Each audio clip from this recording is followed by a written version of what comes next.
Today's episode of True Crime Tuesday is brought to you by Factor. Get wholesome, convenient meals to support sunny, active days. Factor's America's #1 ready-to-eat meal kit can help you fuel up fast with flavorful and nutritious ready-to-eat meals delivered straight to your door. Head to factormeals.com/darkness50 and use code darkness50 to get 50% off right now. That's code darkness50 at factormeals.com/darkness50 to get 50% off.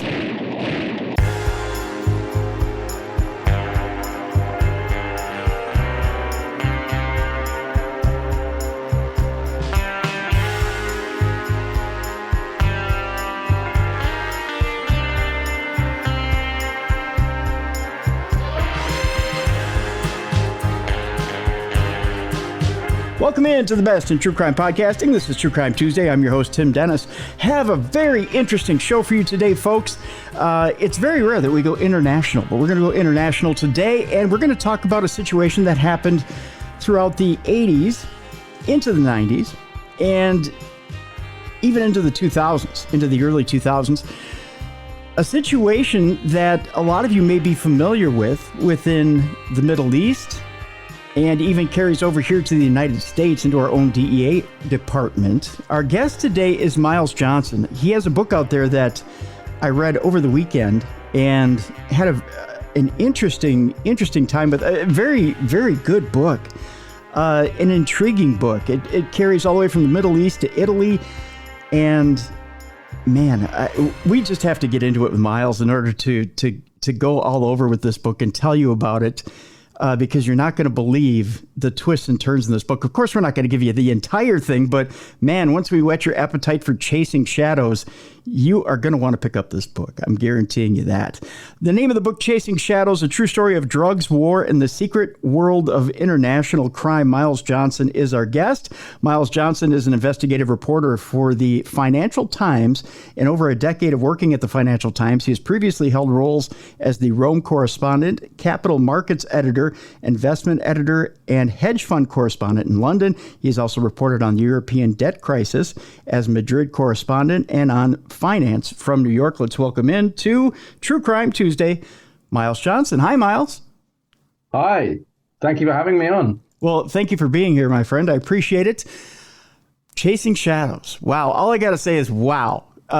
This book, from beginning to end, it's just nonstop. And I love the way with this book that we cut between in chapters from one scene to another, but it never stops. There's always some sort of intrigue in every chapter that pulls you in and you want to know more. And it's almost like there's a cliffhanger in every chapter to keep me engaged, enthralled, that keeps me wanting to come back for more.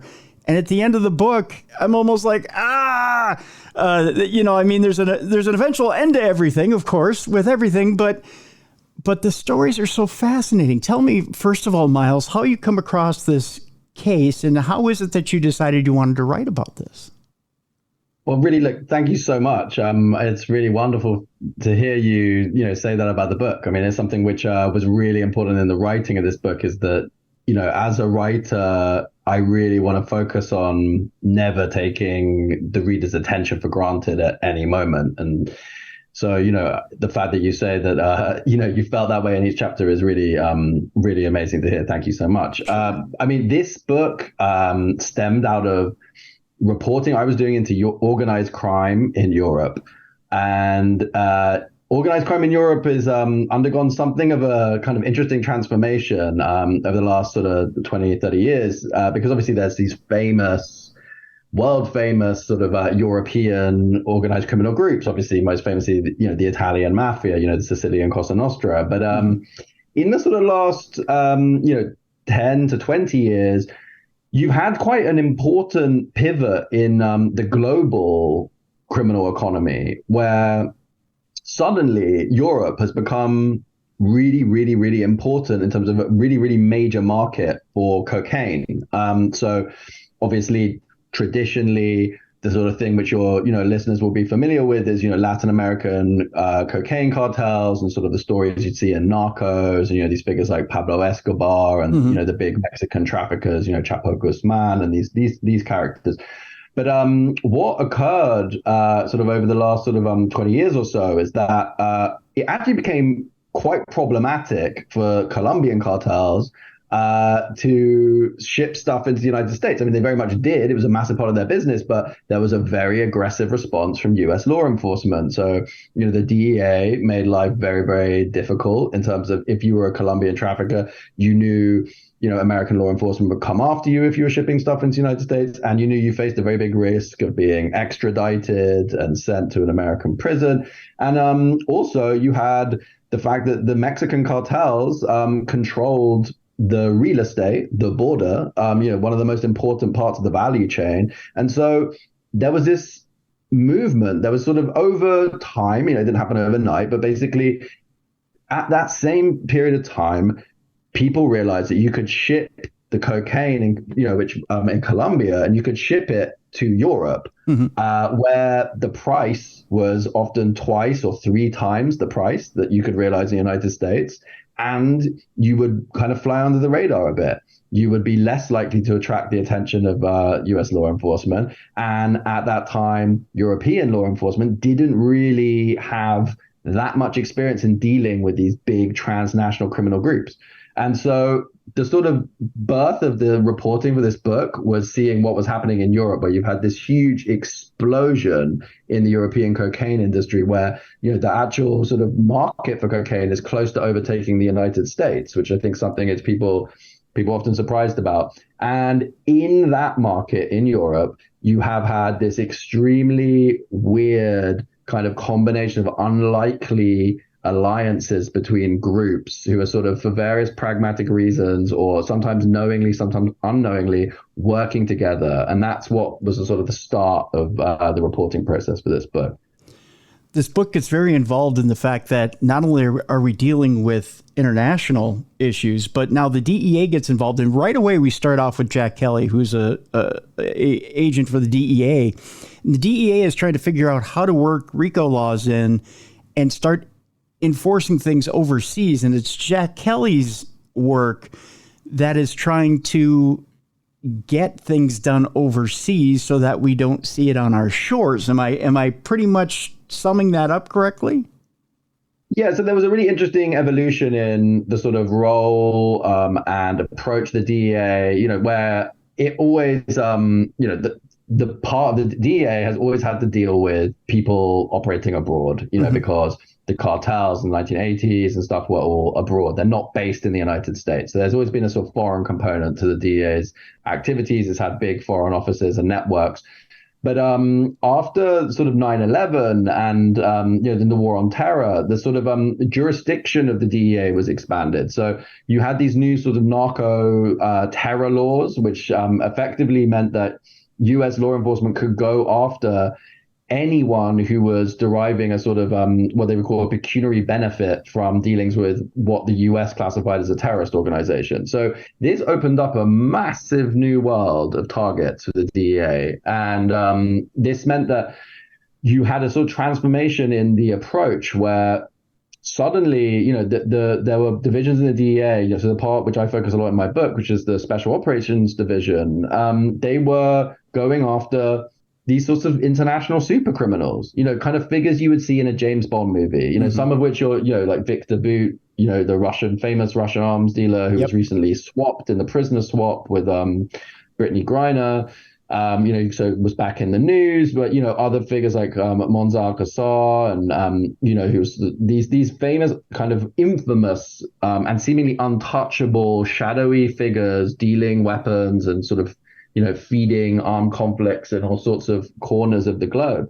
And it was a pretty big surprise. I mean, basically you had these were agents who had previously cut their teeth on the streets of American cities, like New York, Chicago, Baltimore, these sorts of places, basically going after domestic drugs traffickers. And now they were working these really elaborate sting operations, pretty daring stuff and pretty complicated stuff against these targets, which were previously just seen as out of reach. and they were extremely effective. They really did get results. And at the same time as getting results, they did actually start to piss some people off. And, people were like, they were a bit more rough and tumble than, the approach of other US agencies, and often snatching politically connected, highly sensitive arms traffickers in foreign locations could provoke diplomatic incidents and annoy foreign governments. And it had all of these kind of subsequent effects. But Jack Kelly, the agent who is in, the sort of the main character of this book, is he sort of comes into it at that time. Mm-hmm. And he now has this vast sort of like landscape of criminal targets which he can go after when he is focused on the Middle East when he starts.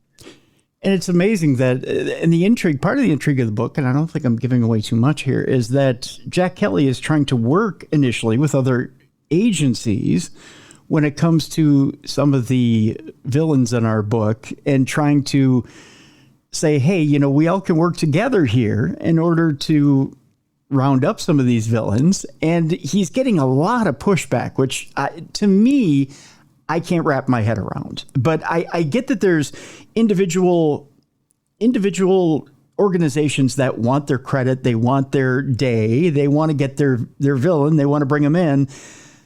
But to me, it just seems, if at the end of the day we get our guy, does it really matter who got him? Well, that's a really interesting point, because there is always, I think, going to be tensions between different organizations and agencies, and turf wars, and that's just, I think, an inevitable feature of the sort of architecture of that setup, that mm-hmm. sort of system. But that said, as I said before, the DEA were relatively new players in this. They sort of, and they were only formally admitted to the U.S. intelligence community, sort of in the mid noughties.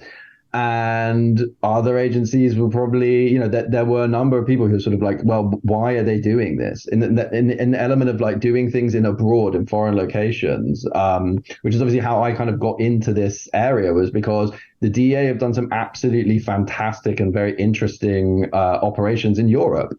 And so if you are like me, looking at European organized crime and this sort of massive explosion in the sort of cocaine trafficking in Europe, and these huge connections which span the whole world in terms of, going into Africa, the Middle East, Latin America, sort of in touching all of these geopolitical elements too, you often have to look to the DEA because they're still the ones who are really prosecuting these cases. But it has always traditionally created tension. I think people view with suspicion, those that have viewed with suspicion in the past, those attempts. And also there is a contrast of philosophies. If you are a law enforcement agency, you measure yourself by convictions. You want to bring home cases which are seen, in front of a court. And mm-hmm. so you have to gather evidence which is shown to a court, and you have to get convictions. If you don't get those convictions, your work is meaningless. Like, that's what you're judged on. You need to basically get people convicted. You need to build cases. If you are from an intelligence agency, you do not want to do that. You do not care about building cases. You care about gathering information. And sometimes, law enforcement agents smashing around in sensitive parts of the world might brush up against operations you're working on. They might interact with your own sources. They might even arrest your own sources. I mean, some of the DEA's targets who were arrested turned out to be assets for various foreign intelligence agencies. So it creates this tension. It does indeed. I want to, when we get to the break here in just a few minutes, I want to pivot in a direction that I think is going to be maybe uncomfortable for some of our listeners, because it's a direction that here in America, I think we want to leave to the side because we don't understand it a lot, and that's the Middle East. I think maybe overseas there's a lot better understanding of the inner workings of the Middle East. But I think in America, if you say, do you know the difference between a Sunni and a Shiite? I think there's a lot of no, and then we leave it to the side. But But there's a marked difference between a Sunni and a Shiite. If you put them in the same room, you're not going to get a lot of agreements. Is that fair to say, Miles? Well, I think, there are lots of areas of the world where Sunnis and Shiites live alongside each other, but there's also, there can be sectarian conflict, the same way, something which would be more familiar maybe to, people in the United States and the UK, would be a sort of like the Northern Ireland between Catholics and Protestants. There's a sort of co-religionists of different, different sectarian schools, and so I think that's something which is it's a recurrent theme. Mm-hmm. When we get to that break, we'll come back. We'll talk a little bit about Hezbollah and how they figure into this, because Jack Kelly, the hero of our story, figures out that Hezbollah figures into this whole cocaine thing, and also there's money laundering in this whole deal as well, which is interesting, because he figures out there's two fronts here, and there's interesting things as well. There's never, it seems to me, Miles, and why is it, there's never just one crime here. There's never just, keep it simple and you'll never get caught. I guess I want to ask you about that as well. Why is it that criminals feel they need to overreach? Because it seems to me the minute you overreach, you put yourself in danger of being on the radar. Yes. Well, I mean, I think there's an element of criminals are frequently, depicted, people involved in organized crime are depicted as, can be these sorts of slightly caricaturish sort of, villain types, but, they are people making decisions, people who don't always make rational decisions or act as you would expect them to do. And, part of this book, with the sort of very close focus on the lives and personal lives of these protagonists, is, to really show that they can make bad decisions like anyone else. And often, actually, as it tracks these people over time, it shows that people do things, people change over time. Their motivation, their beliefs, their sort of ideology and their affinities change over time. And the things that people do when they're maybe 20, they might regret when they're 40 or when they're 50, or they might care about things when they're 20, and they might move, they might drift into things that they never would have considered in their 40s or 50s. So, in the case of Mustafa Badreddine, the sort of master bomber who starts out, as a teenager and pulls off these spectacular, and extremely gruesome and bloody massacres, where he's bombs which, kill hundreds of people. And you have to assume, and we obviously can't know what was going through his mind at that moment, but you have to assume that, there was a strong ideological motivation for him doing what he was doing. But then you flash forward 20 years and he's doing things that don't chime with that ideological sort of motivation anymore. He has strings of girlfriends, he's living the life of a playboy undercover, and he's sort of engaging in activity which is really doesn't have anything to do with what he seemingly set out to do. So I think there's an element where people change over time, and often, these are kind of complicated figures shaped by the surroundings that they're in and the moment they're in. You do a brilliant job of comparing and contrasting. At one point, you're showing the Pititto family in Italy, the criminal family, and you're showing how they're doing little jobs and being careful and covering things up and ruling through fear. And at the same time, you're showing these two cousins of Hezbollah, these bombers, that we'll talk about after the break. And you're showing how they're doing these jobs and how they're meticulously hiding themselves. And at one point, didn't Mustafa have something like 25 countries after him? Well, I mean, his cousin is the much more famous right? guy here. Yeah, so Imam Munir is a sort of really, really, really famous figure for people who kind of focus on that sort of thing. He was sort of the most wanted terrorist on the planet, certainly before 9/11, and the focus obviously shifted much more to bin Laden. But Mustafa was his cousin and his brother-in-law, but Mustafa never really achieve the same level of attention, but they were definitely vastly wanted for a string of crimes, which is also quite remarkable when you think about the longevity of these guys' careers, so to speak, careers, in sort of inverted commas. They were able to evade detection and capture for decades in a way which I don't think would be possible now. And if you're wanted by that many countries, you have to constantly be on the move. You have to constantly be covering your tracks. So the amount of, what's a good way to put this, Miles?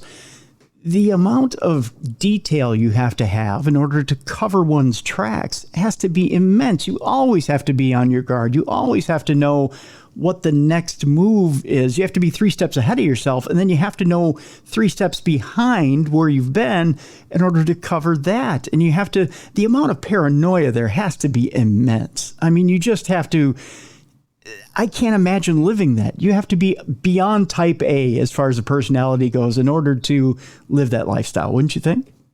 Absolutely. And I think after a certain point, even the best will get tired and get sloppy and start to make mistakes. And I think that's what, you saw with Mustafa's cousin, Imad Bugmir. A lot of the accounts of people who knew him, who were close to him, about what happened to him, which I don't think is a spoiler in the book because it's a pretty well-known event and it happens pretty early on in the narrative. But in 2008, he was assassinated in a car bomb in Damascus in an attack which no one has ever claimed credit for, but is widely attributed to a joint operation between the CIA and Mossad.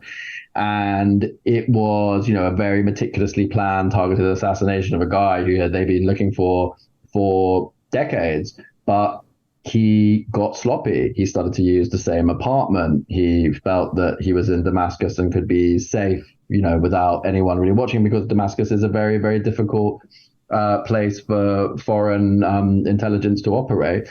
But it points to the fact that all of these guys, whether they're in, sort of Hezbollah terrorists or, in the Italian Mafia or sort of, Latin American cartels, you can only keep that up for so long unless you're superhuman, in which very, very few people really are. So over time, as they get older and, as I was saying about people's priorities changing, perhaps they want to live a more relaxed life. And but the things that they've done in the past, they can't get away from, in the sense of, if you have committed an international terrorist act, the people have long memories, and people will, governments who are coming after you will find you eventually. And if you're in, organized crime, you can't usually just step off.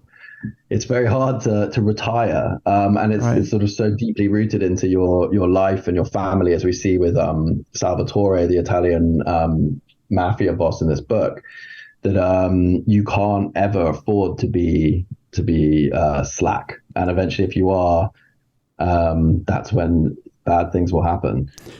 Let's take our break. When we come back from break, we'll jump into it. We'll get into some of the characters in this book and exactly how everything comes together at its apex. The book is so fascinating, folks. I want you to check it out during the break. It's called Chasing Shadows, a true story of drugs, war, and the secret world of international crime. Miles Johnson is our guest. He's the author of this book, and a brilliant book at that. Just a real-life look at everything. And you'll be amazed how the criminal system works and how things get shuffled around, how detailed you have to be, how things move in this world is just sometimes frightening, and how easy it is to get caught. You think that there's reward in being a criminal. You think it's so easy, but you'd be amazed how detailed you really have to be to get away with some of this stuff. And you find out that crime doesn't pay just by reading this book. It's amazing how fragile too that life is. You find out how fragile life is through reading this book as well, because there are so many examples in this book of how life just goes off the rails, and it's chilling. So again, during the break, Chasing Shadows, we have a link in the description of this program. When we come back, we're going to talk about the Italians, Cosa Nostra. We're going to talk about Hezbollah in the Middle East. And we're going to talk about the evil powder known as cocaine and how all of that connects these parties. And we're going to talk about the players involved in Chasing Shadows. Again, the book is Chasing Shadows, a true story of drugs, war, and the secret world of international crime. Miles Johnson is our guest. When we come back, how do all these parties relate? How do they get together? And how does it all go wrong? We'll talk about that when we come back next on True Crime Tuesday. Welcome back to the best in true crime podcasting. This is True Crime Tuesday. I'm your host, Tim Dennis. Our guest is Miles Johnson. He's the author of Chasing Shadows, a true story of drugs, war, and the secret world of international crime. Miles, before the break, I teased that there's a few players involved here, and we'll run them down here for you, and how it all comes together. I guess cocaine and money, that's what brings them together. And we teased it in the first part of the program. They're pretty strong stimulants, and greed, of course, is always a strong stimulant to bring everything together. And from different parts of the world, you had stated in the beginning part of the program that, of course, the Colombians are sitting on a lot of cocaine, and they need to unload it. And there's one particular cartel, and if you would tell us about them, that needed to get rid of their cocaine, but they weren't necessarily shopping it. It's a group in Italy that decides they need to go out and get it, and they found this cartel. Meanwhile, in the beginning of the book, and I think we'll set them aside for a minute. In the beginning of the book, you started brilliantly. After you talk about Jack Kelly, you talk about two cousins that are involved in a bombing in Beirut. And would you introduce us to them? Yes. So this is sort of in 1983, there was a horrific attack on the Marine barracks in Beirut, which killed the most number of U.S. service personnel outside, since Iwo Jima. It was a really traumatic and awful event in the history of the U.S. Armed Forces, and also, many French personnel died as well in a simultaneous attack. And this attack was around the time in the 1980s when it was just, still during the Lebanese civil war, where you had the sort of emergence of what would come to be known as and call itself Hezbollah, which was a sort of Shiite militant kind of movement and became a political party.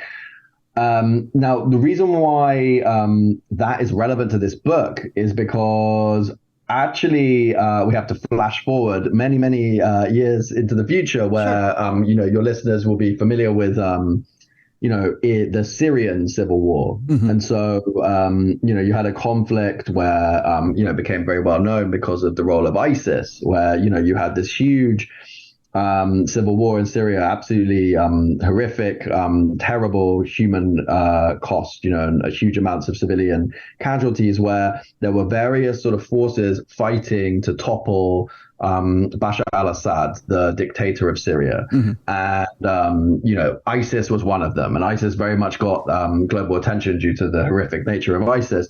There were various players in that conflict, which was a complicated conflict, but you also had Hezbollah, so the group which I mentioned before, with its emergence in the 1980s. They, have been historically, their patron is Iran, but they have also historically been, at various different times closely aligned with Bashar al-Assad. And Syria is really, really important because it's effectively sort of the bridge between Iran and Lebanon. And so Hezbollah which has historically been a political, and sort of militant terrorist group, which has fought against Israel, starts to fight on behalf of Assad. And this is a vastly expensive war. This is they're fighting ISIS, they're fighting, other Salafist groups, they're fighting the Free Syrian Army. But this is a hugely expensive war, which requires, a lot of money, a lot of resources, a lot of weapons. What you started to see at that time, so for sort of listeners who are like, wow, okay, that's a lot of stuff to take in. What you started to see at the same time as, they started fighting in that conflict was a sort of pretty large explosion in the global criminal economy, because you had to have a lot of illicit schemes to sort of raise funds, source weapons and other items which to sort of go into this conflict. So frequently, like, wars and conflicts are really big accelerants of sort of criminal activity. When you have a really big boom in the global criminal sort of economy, it starts to bring together all of these unlikely kind of collaborators. Yeah. Because effectively, these are people who they're not in different organizations rooted in different places. You might have a cocaine cartel in Colombia, and their interest is selling their cocaine. That's what they don't necessarily care about who they're selling their cocaine to in wholesale, but they have a product and they have to sell it in, wholesale fashion. They're not selling it in small little amounts on street corners. They need to find partners who are big enough, sturdy enough, mean and liquid enough to be able to buy massive amounts of this stuff and then themselves distribute it. So they look for local partners. In Europe, you have organized criminal groups who want to source the cocaine, but they also have other needs. So things like laundering their money. And then this is where this stuff sort of connects into the Middle East. So, what we saw in around that time in the Syrian civil war was this massive boom in European cocaine trading, between the European organized criminals, including the Italian Mafia and the Colombians. But you also had a need to launder that money. And a lot of that money was being laundered through banks in the Middle East and through other means. And that's how it started to enter into the Syrian conflict. Okay. So it's this sort of butterfly effect of like chaotic kind of criminal capitalism across the world, where all of these sorts of seemingly disparate players end up being connected in this shadow economy, which we can't normally see. That's crazy. So one is feeding the other and feeding into the other, and the machine keeps turning. Meanwhile, you've got the DEA trying to pick a target, so to speak, or picking multiple targets, and that's where Jack Kelly comes in. And it's whack-a-mole. So you just have to pick the target that's there, or try to start to pick a target, correct? Yeah, I mean, the DEA at that time was working on various projects and had different sort of focuses. It still does, but one of its foreign, sort of focuses and operations. Jack Kelly, the agent who is very much a focus of the book, he is working on something which is called Project Cassandra, which is specifically targeting money laundering, drugs trafficking connected with Hezbollah and, to a certain extent, Iran, and criminal facilitators and groups, who are basically in that nexus where there might be a powerful official in Tehran who instructs someone else who says, I need to source helicopter parts, but we're under US sanctions, so we can't buy helicopter parts in the open market. We have to find someone who will find a sort of shady way of getting them to us. And down this kind of cascade, this criminal chain, you start to involve strange players, people who might have some ideological affinity to Iran. They might not. They might just sniff an opportunity where they're like, oh, these guys need helicopter parts. I know a guy in Venezuela who can illegally get those helicopter parts and we can make lots of money. So the DEA was sort of focusing a lot on that sort of stuff. And in these investigations which they were doing, they really were fascinating because they were really opening up this world which is normally just hidden. And it really does explain to us in some ways how a lot of the world around us works. It's where the criminal meets the geopolitical, and it's where sort of the economic side of things, also the sort of business models. You see these disruptors, these people shifting the way in which business is done. And it changes the whole kind of criminal economy and has consequences across the whole world. And when Jack first presents this to his peers, they don't believe him. They don't, I don't want to say they don't believe him, but they see the model that he's presenting to them and saying, hey, this is all interconnected. This is, we've got the model here. We know what they're doing. Let's shut them down. And they're all like, whatever, Jack, We know different today. And, but he had the foresight to see everything ahead of time. And I'm not going to ruin any much more from the book, but he sees he has such foresight as an agent, and to me it seems like this guy he's brilliant, isn't he, Miles? He is brilliant, and he is he's an amazing investigator, but it's also fascinating to see what happens when you set someone who has cut their teeth. He cut his teeth as a young kind of cub DEA agent on the streets of New York, investigating sort of, mafia connected heroin traffickers or people running, sort of little drugs operations outside of, flats in like the Bronx and stuff like that. And he would do a lot of wiretap cases, and he started to specialize in money laundering cases where, you would follow the money from a drugs deal and follow it through the financial system, which is fascinating. And he learned this skill set, which he then, at a later date in his career, could apply to a completely different geography and a completely different phenomenon. But the rules, in essence, were the same, in the sense that the things he learned, in terms of using, following money, finding out where the money is going. And if you really want to understand an organization, following that money dollar by dollar and where it ends up. And he applied that in a way which was extremely effective. But as you say, he and his colleagues, people didn't really like that approach. There was an element to, part of it was a sort of philosophical element where people in other agencies don't view, if you're in counterterrorism, you view, designated terrorist organizations very much through a sort of top-down hierarchical structure with a very strong ideological component, where there is a risk where you tend to see everyone doing stuff purely for ideological reasons, when often in any large organization, you will have incompetent people, you'll have corrupt people, you'll have people who are sort of siphoning off money or developing side hustles or just doing stuff which is natural to any organization in the world. But it means that you have these openings for sort of criminal activity, and people didn't necessarily like this law enforcement approach. They were sort of like, no, that doesn't make any sense. And so, they didn't believe him at first.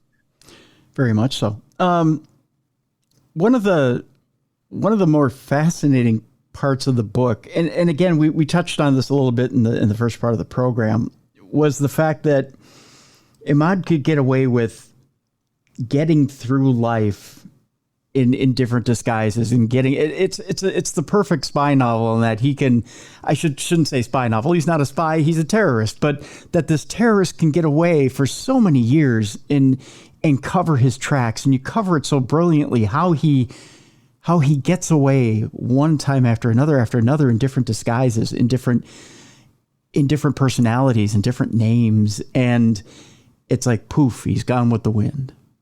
It's really interesting looking at that in a sort of historical perspective, because you could argue that the world is a lot tougher now to do that. Yeah. These were analog warriors in now what is a digital age, where, yes, in the 1980s, forging passports, using fake identities, crude disguises, crossing borders, moving money around was probably, I think it's fair to say, easier than now in a time when, you have much more advanced digital footprints, recognition, smartphones. The amount of information that every individual is giving off in a digital age is just so extreme that it's probably a lot harder to operate like those guys did. But then conversely, if you flip to a different part of the story, if you look at the sort of the mafia side, you do see that using analog, so to speak, means is often the most secure. The mafia boss who only takes instruction written on pieces of paper and then sort of burns them, or is just given a wink or a nod sitting outside on a bench where he can't be recorded. That's one of the most effective means of not being prosecuted in a major kind of criminal conspiracy case. The people who make the mistakes are the ones who are sending the messages on the phone, or they're using their smartphones, which are being, sort of tracked. And, these are the errors. So it's actually the sort of the people who embrace technology end up causing a lot of problems for themselves. Sometimes the old ways are the best ways, Miles. I mean, people really forget, and this is the most basic part of technologies.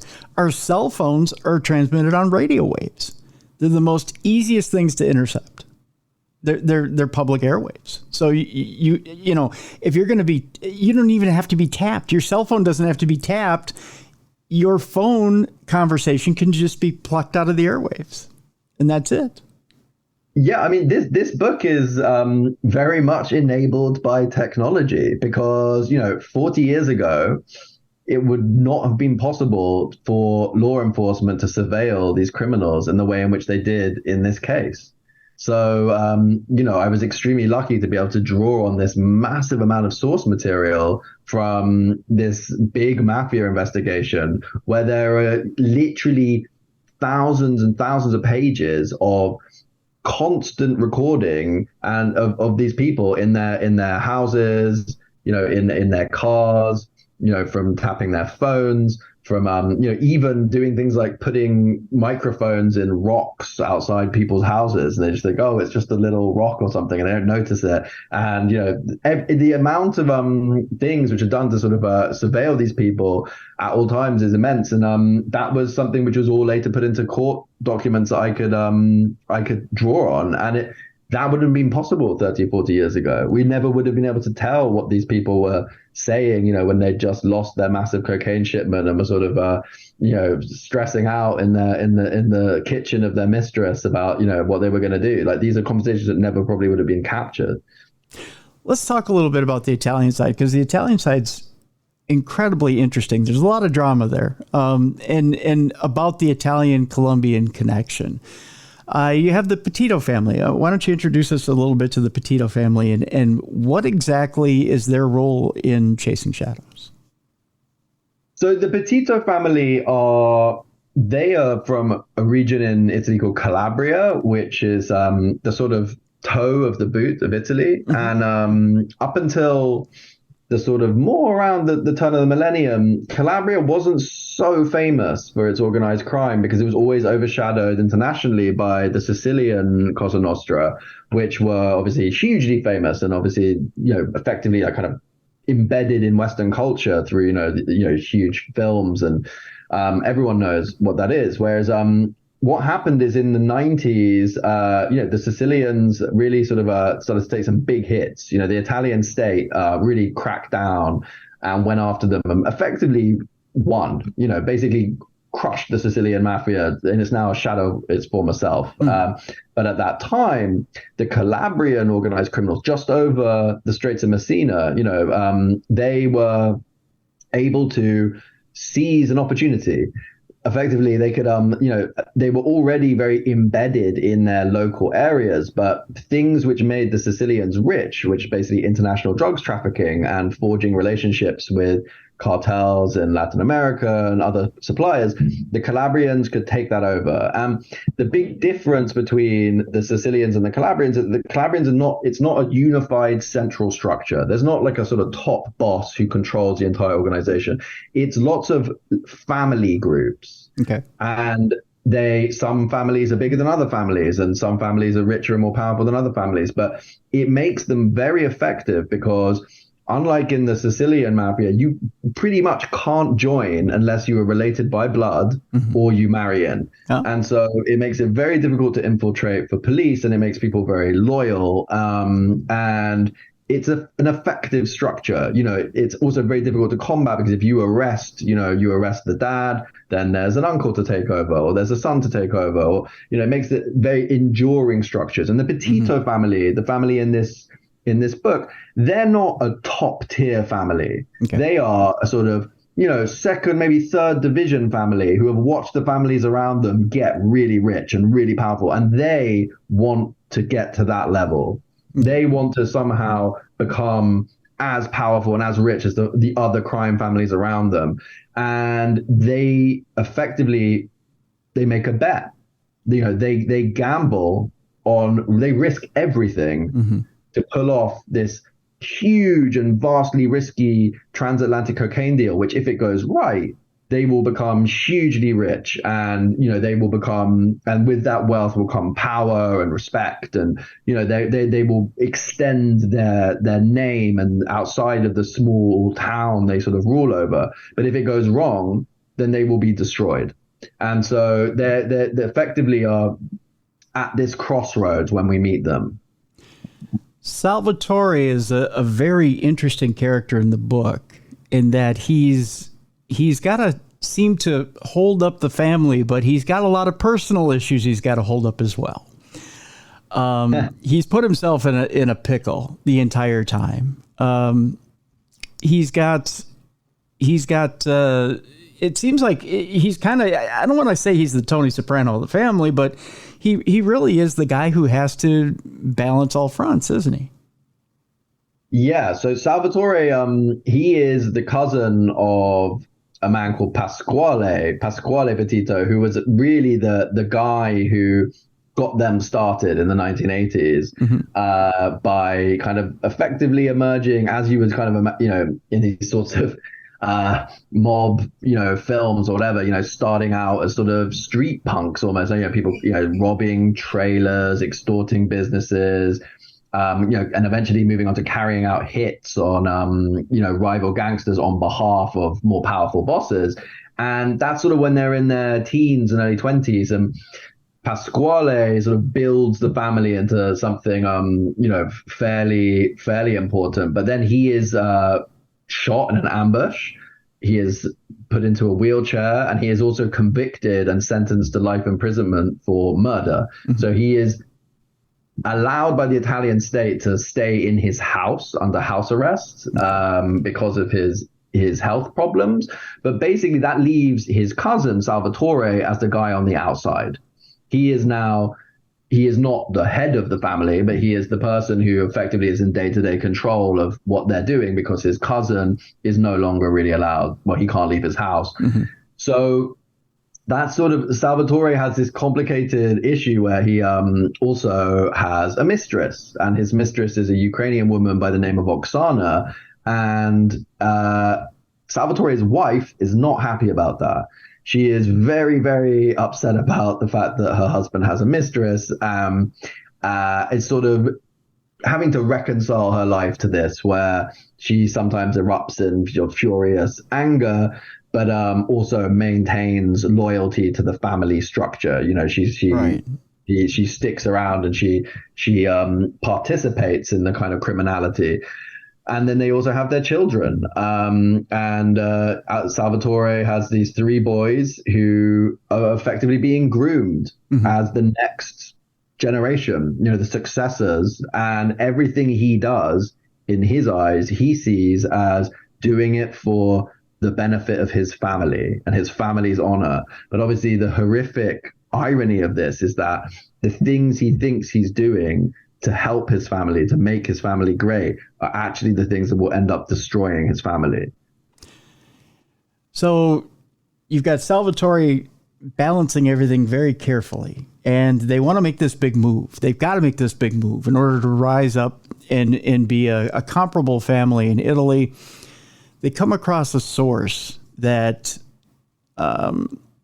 they can get a hold of some pure cocaine, and they find this source. And who is it that finds the source in Colombia? So there are various sort of middlemen and brokers, who some operate on the ground in Latin America, but, there'll be Italians, typically, who will be, their business is effectively acting as middlemen between gangsters in Italy and cartels in Latin America. And so he gets one of his associates gets a call one day and says, "This is it. I've met," he calls him God. He says, "I've met God himself. I've met this man who is guarded by 300 bodyguards, and he is just, he controls everything here."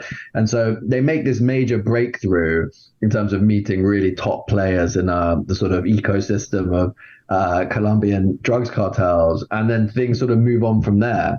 But obviously it doesn't go so smoothly. It's quite a difficult thing to get a huge international sort of transatlantic cocaine deal off the ground. And there is some amazingly at times funny, at other times tense negotiation between the two. How would you describe it, Miles? You have to give up not a human hostage, but you have to give up a human tribute almost between the two parties to hold on to in order to get the negotiation done to start, correct? Yes. And I mean, it sort of goes back to what we were saying about the sort of analog or, handwritten notes element of this stuff, where in spite of all of, globalization and financial sophistication and all of the sort of, digital and encrypted communications and all of these things which are now available to organized criminals, actually, it's quite simple what you do when you are trying to do a deal with someone who you don't know and you don't know if you can trust them. Mm-hmm. And in this case, as you say, you exchange guests, or as they're called, guarantees. Yep. So I send you, let's say you're in Colombia and I'm in Italy, and I want to buy a huge shipment of cocaine from you.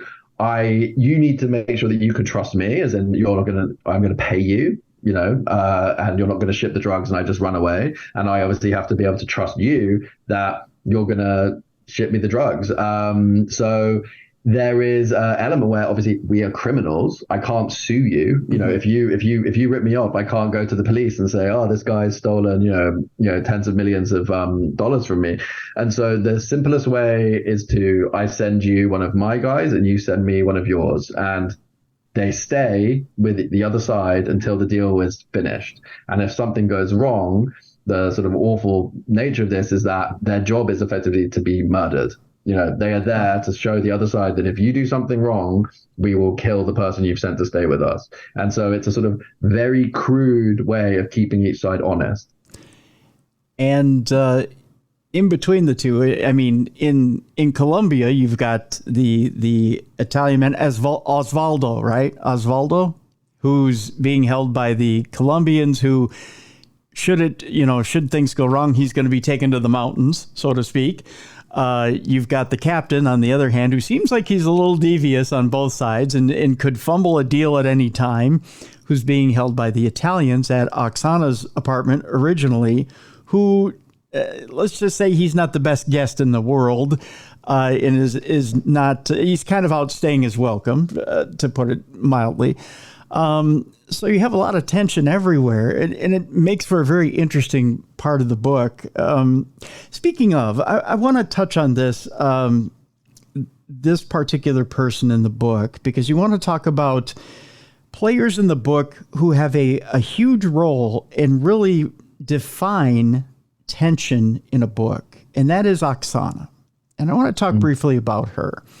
And again, keep using the word brilliant, but this is really a brilliant book. I want to talk a little bit about Oksana, and when you want to see tension and what tension in a crime family looks like, look at a supporting player who really is involved with a psychopath. And Oksana is the perfect example. Oksana comes to Italy, and you wonder what her motivation is. Well, you find out exactly what her motivation is throughout the book. Tell us a little bit more about Oksana, not just, tell us a little bit about her motivation when she first got to Italy versus not quite what it was. We don't want to give away the end, but we want to tell us a little bit about what it ended up being once Salvatore really shows himself to her.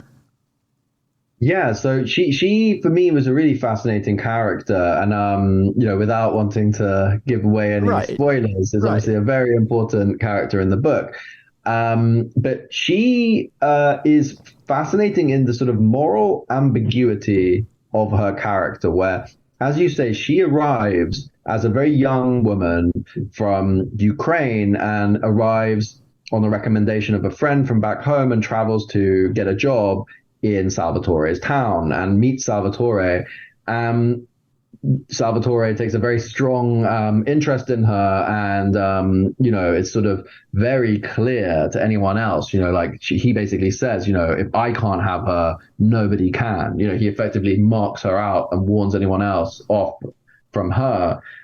They begin an affair, and Salvatore starts to sort of she notices that there's something a bit strange about him. Mm-hmm. She doesn't entirely understand what he does, but he talks in a weird way. He often talks in code or whispers. When he's in a room, he's clearly extremely paranoid about being recorded. And, he has these sort of men who come to, he gets Oksana an apartment, which is sort of effectively a place that they can be alone together, but frequently is bringing in business associates, to discuss strange deals inside this apartment and speaking in these bizarre codes. And little by little, she starts to sort of realize that what line of business he's in, what he starts to relax a bit around her. This is a man who is effectively, sworn an oath of secrecy, but starts to give little bits away to his girlfriend, and he starts to confess about the machine guns he has, and the sort of money he has, and the drug deals he's doing, and starts telling her stories about his day, because ultimately this is a man who he is a horrible criminal, who does absolutely awful things and commits terrible crimes, but he is also he is a human being who goes home after a tough day at work, and he starts to sort of unload on his girlfriend about, oh god, this guy did this thing, and this guy still hasn't paid me the money he owes me, and this guy's an idiot, and so she starts to actually build a pretty good understanding of what is going on in Salvatore's criminal organization, probably more than anyone else. Yeah. But there's this question where she's a deeply religious woman.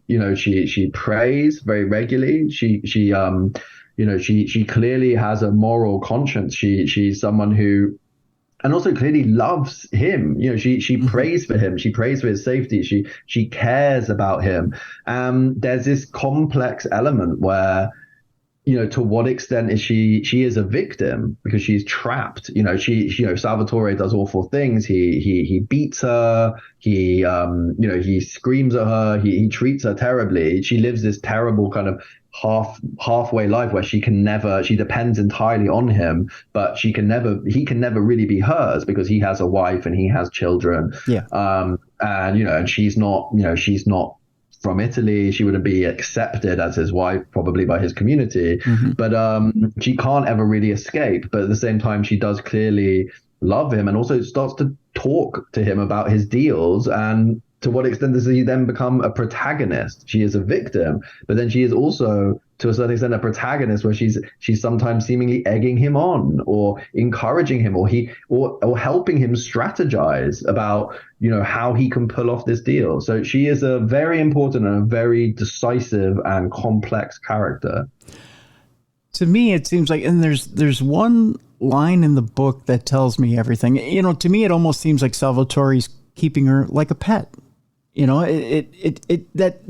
what it feels like to me. She's a version of a pet almost. There's one line in the book that is absolutely crushing, and that she says in the later stages of their relationship, she says, well, I'll pray for you. And he says, don't pray for me. And that's like the ultimate insult to her, because when she's praying for him, she's giving her heart and soul to keep him safe. I think in her world, that's her way of giving all of herself to him, and he's rejecting her. That's the ultimate rejection. Yes. And I think, again, I'm not going to go any further into the book, but just saying that with that rejection, anybody at that point would just say, wow, why are you rejecting me like that? It's really interesting, that element of their relationship. Obviously, what we can know so much, in the sense that we know we're lucky enough to have all of these conversations, recorded, and also the sort of testimony of these people after the fact of their mental state, how they were feeling, what they were worried about. But we can't. Salvatore's attitude to her prayers I find fascinating, because we can't know exactly why they upset him so much. Is it because he just thought he's not a religious man and he didn't want that? Or is it because it reminded him the damage he'd done to his own soul. I mean, in the sense of the terrible crimes that he'd pulled off and done these awful acts, which had caused a lot of suffering for people. Did he just not want to think about that? And engaging with any type of relationship with a higher power potentially put him into a sort of a place which made him very upset and angry because of that. Well, if you want to get into an esoteric conversation, I mean, let's just call it what it is. Maybe he thought, I'm going to hell anyways. Why would you pray for me? What's it going to do? It's a drop of water in the ocean. It's a drop of water on a raging fire. It's not going to do any good. What do you think? What are you thinking? It's interesting because that's certainly possible, but then it's also interesting that in other conversations he has, this is a man who doesn't give the appearance of someone who thinks that he needs salvation. He in his sort of, and that's a kind of a big part of his character in this book is the mindset of a criminal in that regard, who's someone who thinks that they are actually acting honorably. He refers to the people who are sort of effectively made men, or the associates around him. He refers to them as clean people. Okay. They're the clean people. Whereas the people the victims of his crimes are not. So, it's this sort of it's this worldview, it's this moral code, which is deeply twisted and has no regard for the victims, in the sense of it clearly thinks that his crimes are justified because they are part under the umbrella of this sort of this mafia honor system. But that ultimately is part of his undoing, because, this is a man who has devoted his life to an institution, or at least a moral code. And in his ultimate moment of need, that institution isn't there for him. It's fascinating stuff. Chasing Shadows, a true story of drugs, war, and the secret world of international crime is the book. Folks, I'm telling you, go get this book. We have a link in the description of this program for you to go get it. Miles Johnson has been our guest. Miles, thank you so much for being with us today, my friend. Thank you so much for having me. It's been a real pleasure. Folks, we're going to lighten it up real quick, and we're going to bring in the returning Beer City Bruiser. It's time now for Dumb Crimes and Stupid Criminals. It's Crayon News story time.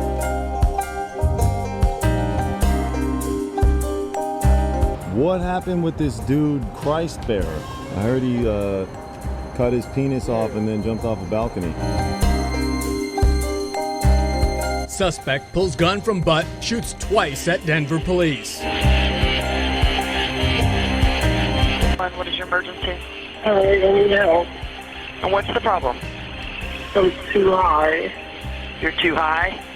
Yeah. It's that time you've all been looking forward to. It's the time where we lighten things up. It's time now for Dumb Crimes, Stupid Criminals. And of course, with Dumb Crimes, Stupid Criminals, we need a co-host. That means we have a co-host with the most. The co-host you've all been waiting for. That's right, folks. Ladies and gentlemen, we got him. Ladies and gentlemen, we got him.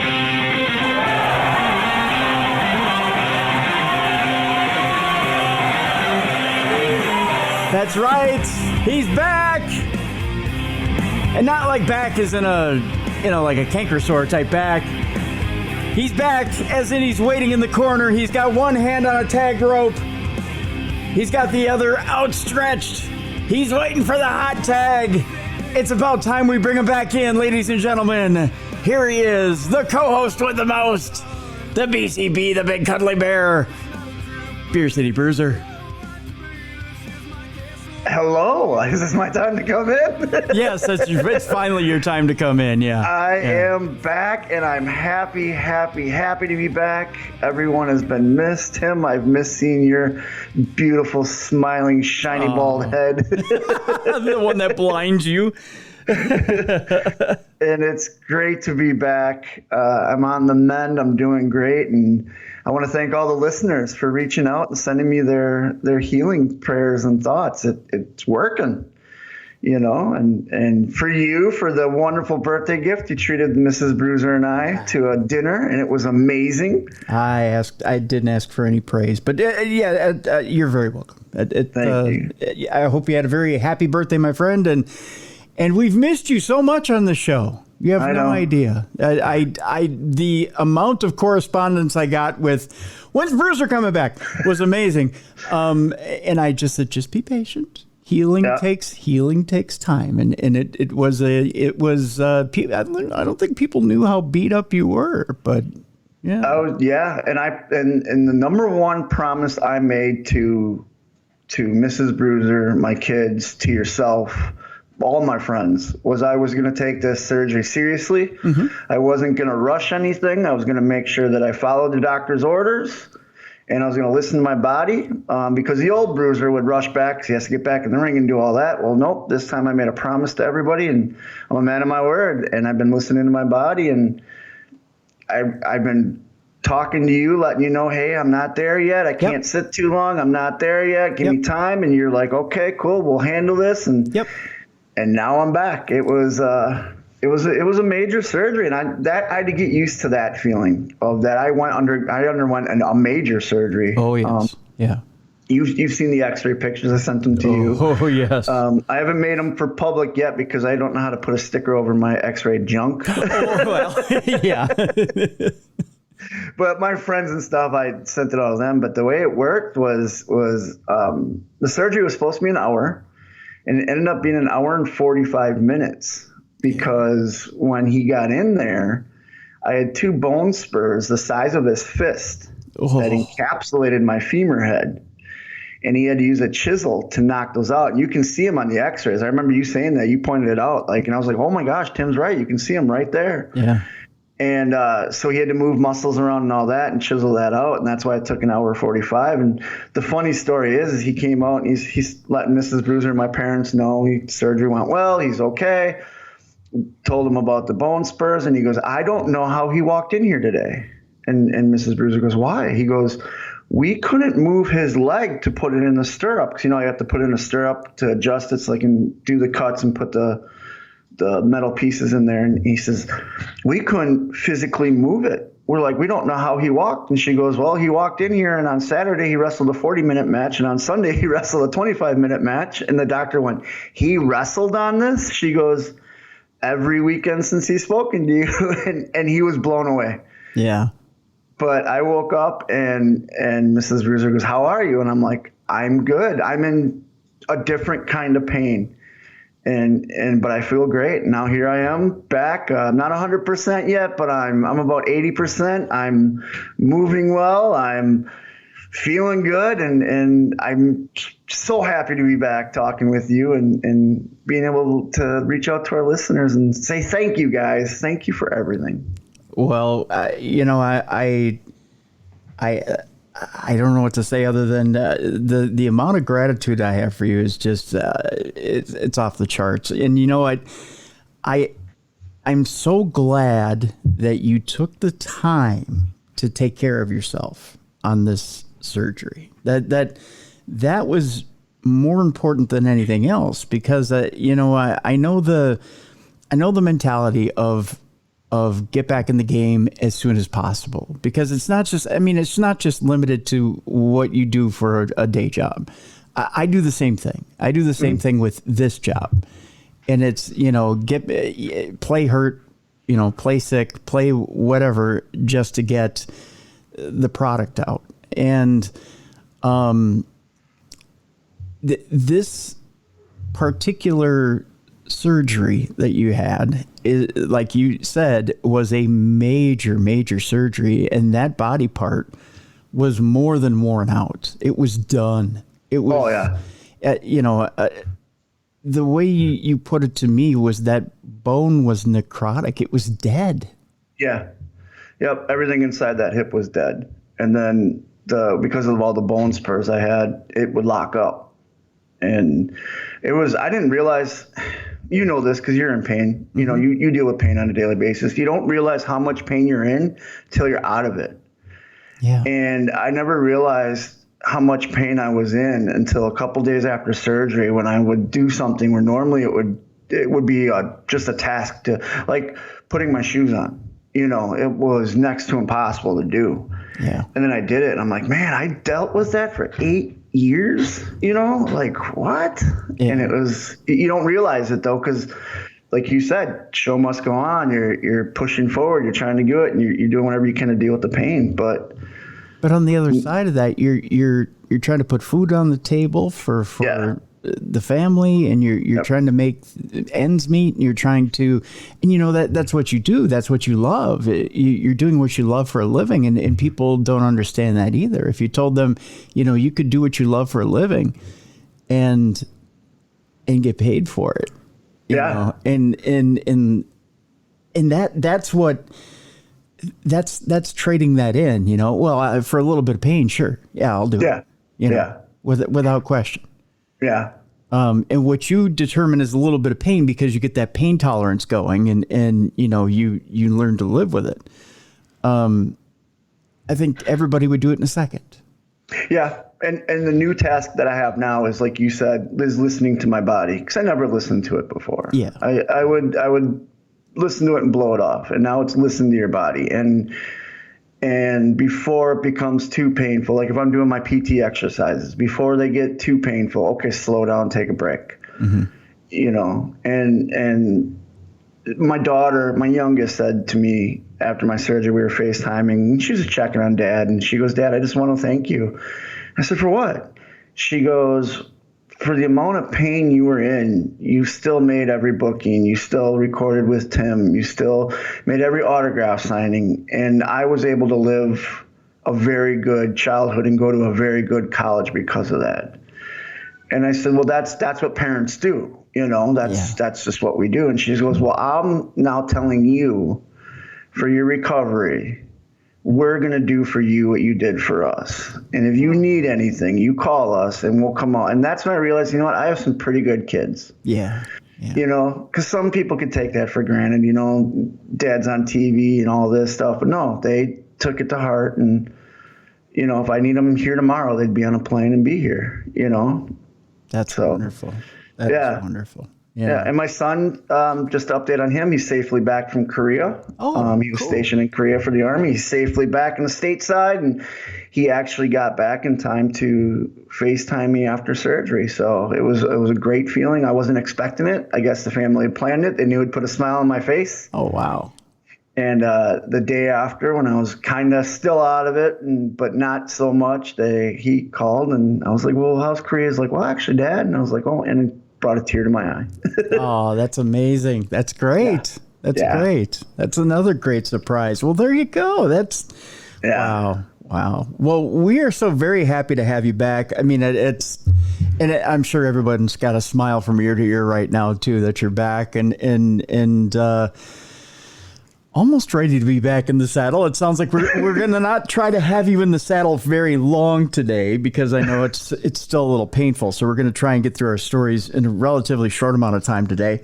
And if people tune in tomorrow, I'll go a little bit more into what I've been doing as far as PT and stuff. So kind of the abridged version today. I wanted to get the surgery story out there just to know like how major of a surgery it was. And when I get the sticker over my junk on the X-ray, I'll send it over to you and we'll make it public. Yep, we'll put it up on the blog when when we've made it palatable for work.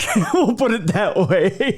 Yeah, exactly. And everybody can actually, because you can physically see how much damage was in that hip. Like, everybody that's seen it is like, wait a minute, what? And then they can see how better it is with the I call it, my son and I call it the cybernetic implant. Yeah, it's impressive what they're, when you think about that too, when you mention it's a necrotic bone and you see it, I mean, you see it on the X-ray, you can tell. And then you see the implant, you're like, wow, I mean, night and day. Yeah. The one question I do have before we move on is, does the surgeon tell you at that point what they do in order to stabilize your hip with the necrosis? Of course, they have to chip it away. They have to get rid of it. There's got to be healthy bone growth there. Do they do anything with like a bone stimulator, or do they do something to help build up that hip, or is it the implant that keeps the hip stabilized?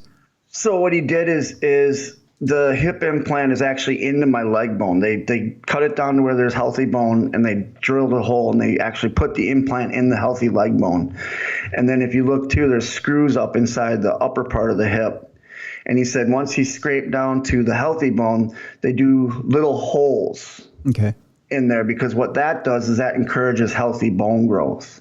Ah, all right. So that's why, like, he's telling me that's why with some of the restrictions I have, it's because those bones are in there, and the actual healthy bone isn't stable yet. And I have to restabilize it, and it takes a little bit. And then once those holes start filling in, he goes, they actually grow new bone, and then my leg bone will actually absorb the implant, and everything will become healthy again. Gotcha. Okay. So that's why total recovery is a year. It takes about a year for the bones to come back. But he said, being able to be active again is a 3 to 6 month process, to where he feels comfortable. There's it's in there and it's not going anywhere, and the muscles are back to where they need to be, and they're all strengthened the way they're supposed to be. So tomorrow I'll go into some of the restrictions I have and stuff like that, because there's a bunch, but it's just learning a new way of walking, and I had to relearn how to walk. I have to turning and stuff like that. I have a new way to do that, and sitting down and walking downstairs. I had to relearn all that. Yeah.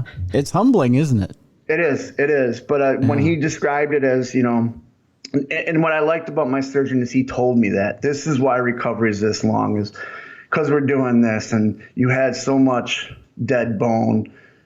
And he even said too, they put a little extra holes in there because there was so much eroded and dead. Yeah. And he goes, he foresees it. When I went in for my follow-up, they did follow-up x-rays, and he goes, nope, you're right where you need to be. He's like, I'm very happy with this. And then I see him again in September, and he'll probably take more x-rays, and hopefully he'll be like, yep, we're right on track. So good. That's all good news. Good to hear. It is. Yeah. It is. And I thank, like I said, I thank all our listeners of both the true crime and the Parashare, the supernatural news, because I've been getting messages left or right of nothing but healing energy and prayers, and I have a couple people ask me if I believe in that, and I sure do. I've always believed in that, I think since I first met you years ago. I think you're the one that educated me on it, and I started following it and believing it, and I 100% believe I'm having such a good recovery because of that. Yeah, I do too.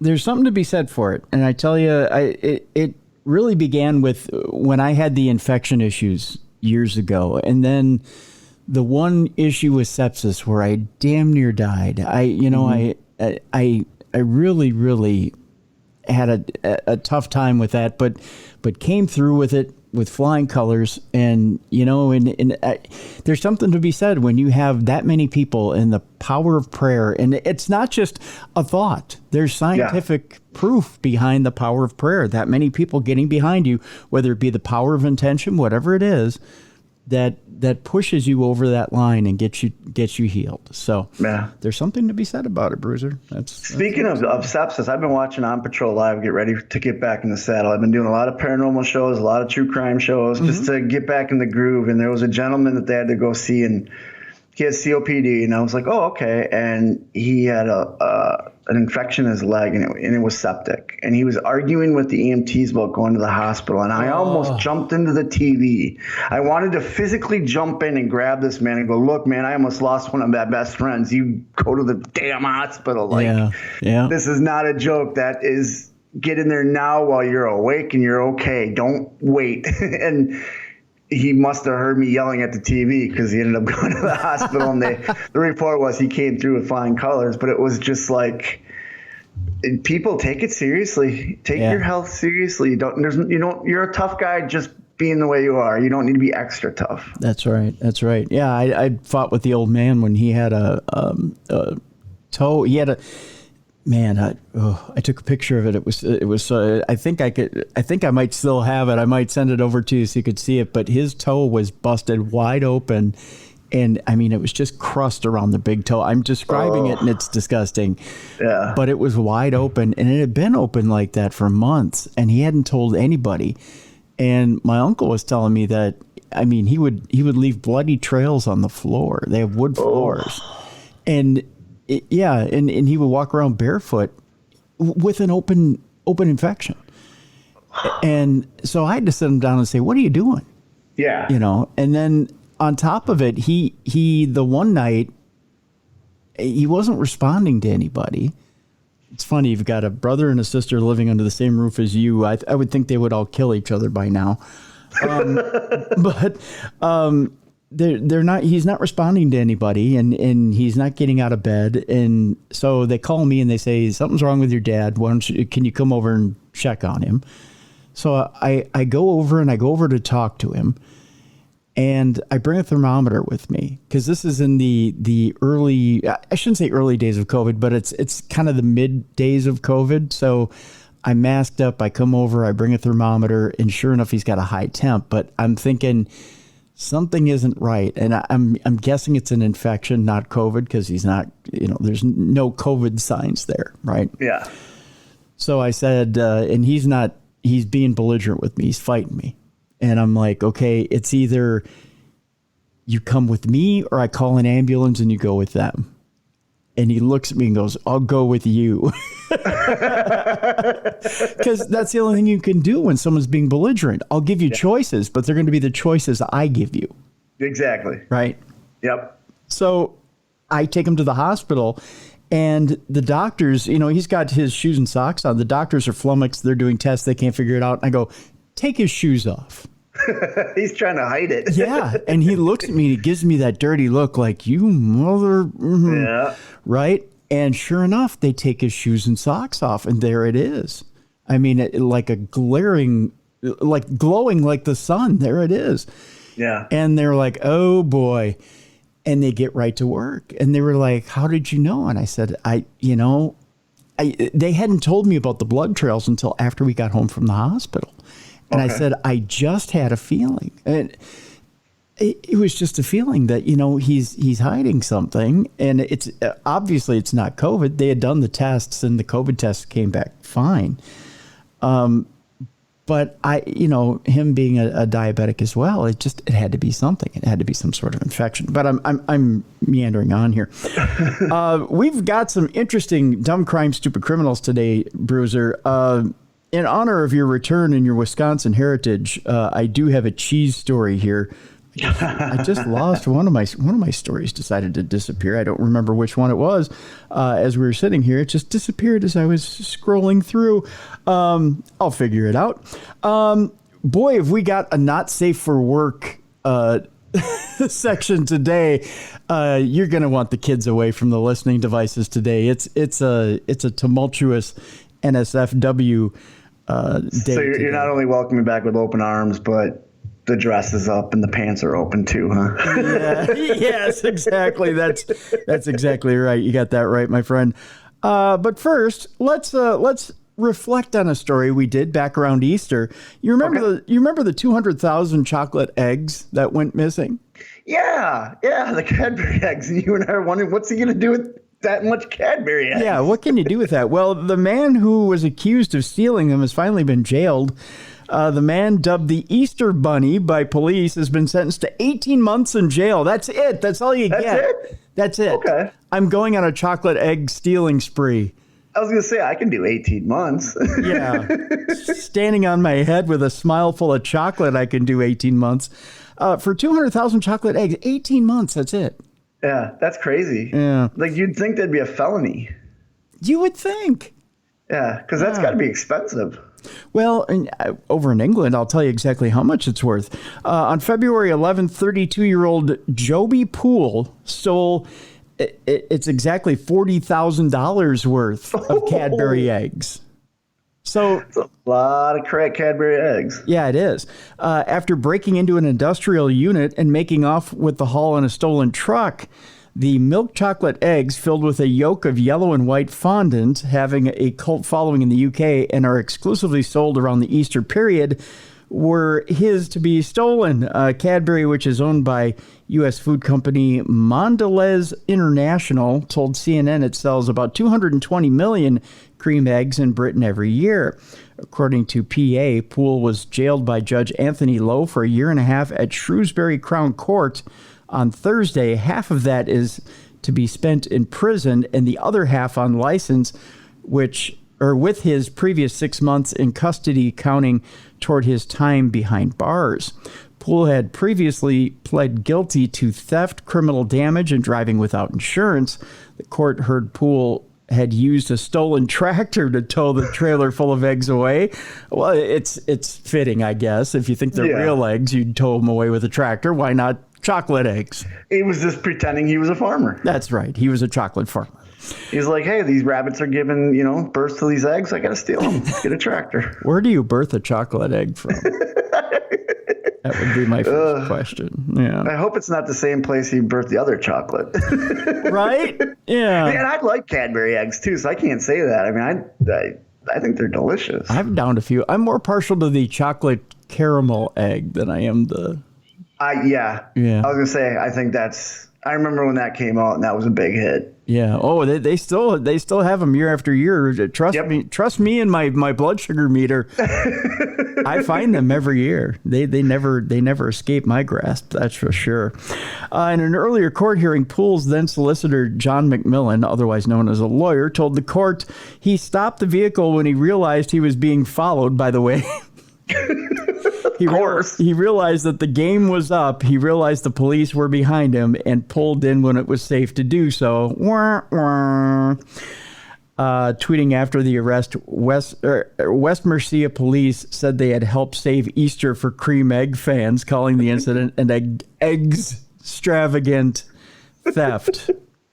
And it's great too, because you know how they always post pictures of police with their big, busts. So like you'll see the Miami cops with the pallets of cocaine or whatever. Well, this one had the cops with the big pile of chocolate, but they all had chocolate all over their face because they forgot to clean up before the picture was taken. Right. It was only they captured 220,000. It was 230,000 in the pallet. So Yep. That's unfortunately how much. They only captured. Okay, so Bruiser, I know you've been on a few sets in your day. You ever taken anything from a set? Oh yeah. Yeah. Oh yeah. I've taken mementos. Have you?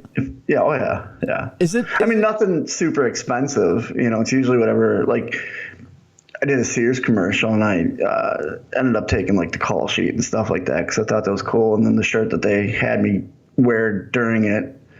And then when I did the fake Bray Wyatt thing for WWE, I kept the whole costume. Oh, did you? Yeah. Really? And Bray told me, he's like, just take it. They don't care. So I have that here at home. Yeah. Really? Yeah. Oh, and I've taken a few security shirts here and there. Yeah. So yeah. But nothing they're going to miss or it's super expensive. Like I haven't stolen a camera or anything. Yeah, of course. Well, there's a little bit of a problem on the set of Beetlejuice 2. What? No. Yeah. Why would you steal from a very highly anticipated movie? Well, that's the thing. I mean, you're going to get caught eventually. Police are probing into thefts of large props from the set of Beetlejuice 2 in East Corinth. Movie crews have been in the Orange County town shooting a follow-up, of course, to the original Beetlejuice movie in 1988. I don't know how or why. Maybe it started with the Spider-Man movie, but Michael Keaton is the hottest actor, I think, in Hollywood right now. I think it was the Spider-Man movie. He was very smart in choosing roles these last couple of years. Yeah. Where it creates buzz. And then him appearing in the Flash trailer as Batman. That sent it over the edge. Okay, yep, he's back. People went nuts. I did. Yeah, and after seeing The Flash, I thought, this might be a little embarrassing for a man his age. No, not at all. Yeah. I wanted to see a new movie with him in it. He's always been one of my favorite actors. There's one of my favorites of his besides Batman, the 89 Batman, there's a movie he did called Multiplicity. Mm-hmm. Where it's a cloning movie and he plays all these different roles. And I absolutely, as a kid, that was always in our VHS player. Just constantly. Yeah. So much so that my mother years ago from one of my birthdays gave me the DVD. Really? It's a very hard to find DVD. She had to order it offline and all that. And I couldn't play it because it was a UK DVD. Okay, yeah, wrong region. So it wasn't formatted. Yeah, it was the wrong region. That's how I found out about regions with that. But I still have it. I can't play it. It just sits on my shelf. It's one of my favorite movies. You have to get a DVD that plays all regions. They're hard to find too, and they're very expensive. But the other deal too with Michael Keaton, the one thing I'm hoping and wishing, I know that Warner Brothers shelved it for tax purposes, but now I want them to drag the Batgirl movie out of mothballs because I want to see what Keaton did on the Batgirl movie. Yeah, he was in that too. Yeah. You don't think they'll ever see the light of day, huh? No, and I know a lot of people are hoping otherwise, but part of the stipulation for getting the tax break, and it was a huge tax break because they got to write off that entire movie, and that was a $90 million movie. Okay. Was the fact that it has to stay shelved. It can't ever be released. So well, Steve's out there. You have a mission. yeah. But go find the master copy of that. Supposedly, it was a decent movie. That's all I've heard. I've heard from numerous people that seen clips of it that it was very good, and the girl who played Batgirl was a fantastic actress. So. Yeah. So, and Brendan Fraser, he's another one that's just kind of exploded. He's in that. He's the Vulture in that. I guess he did a phenomenal job. Firefly. He was Firefly. That's it. Firefly. Yeah. That Vulture. Firefly. Michael Keaton was Vulture. Yeah. Firefly. Yep.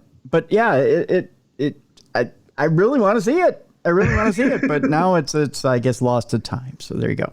Or maybe eventually a studio thief will come along and steal it. But with this story having to do with Beetlejuice 2, thieves have reportedly struck the movie set of Beetlejuice 2 in East Corinth, making off with 2 large props.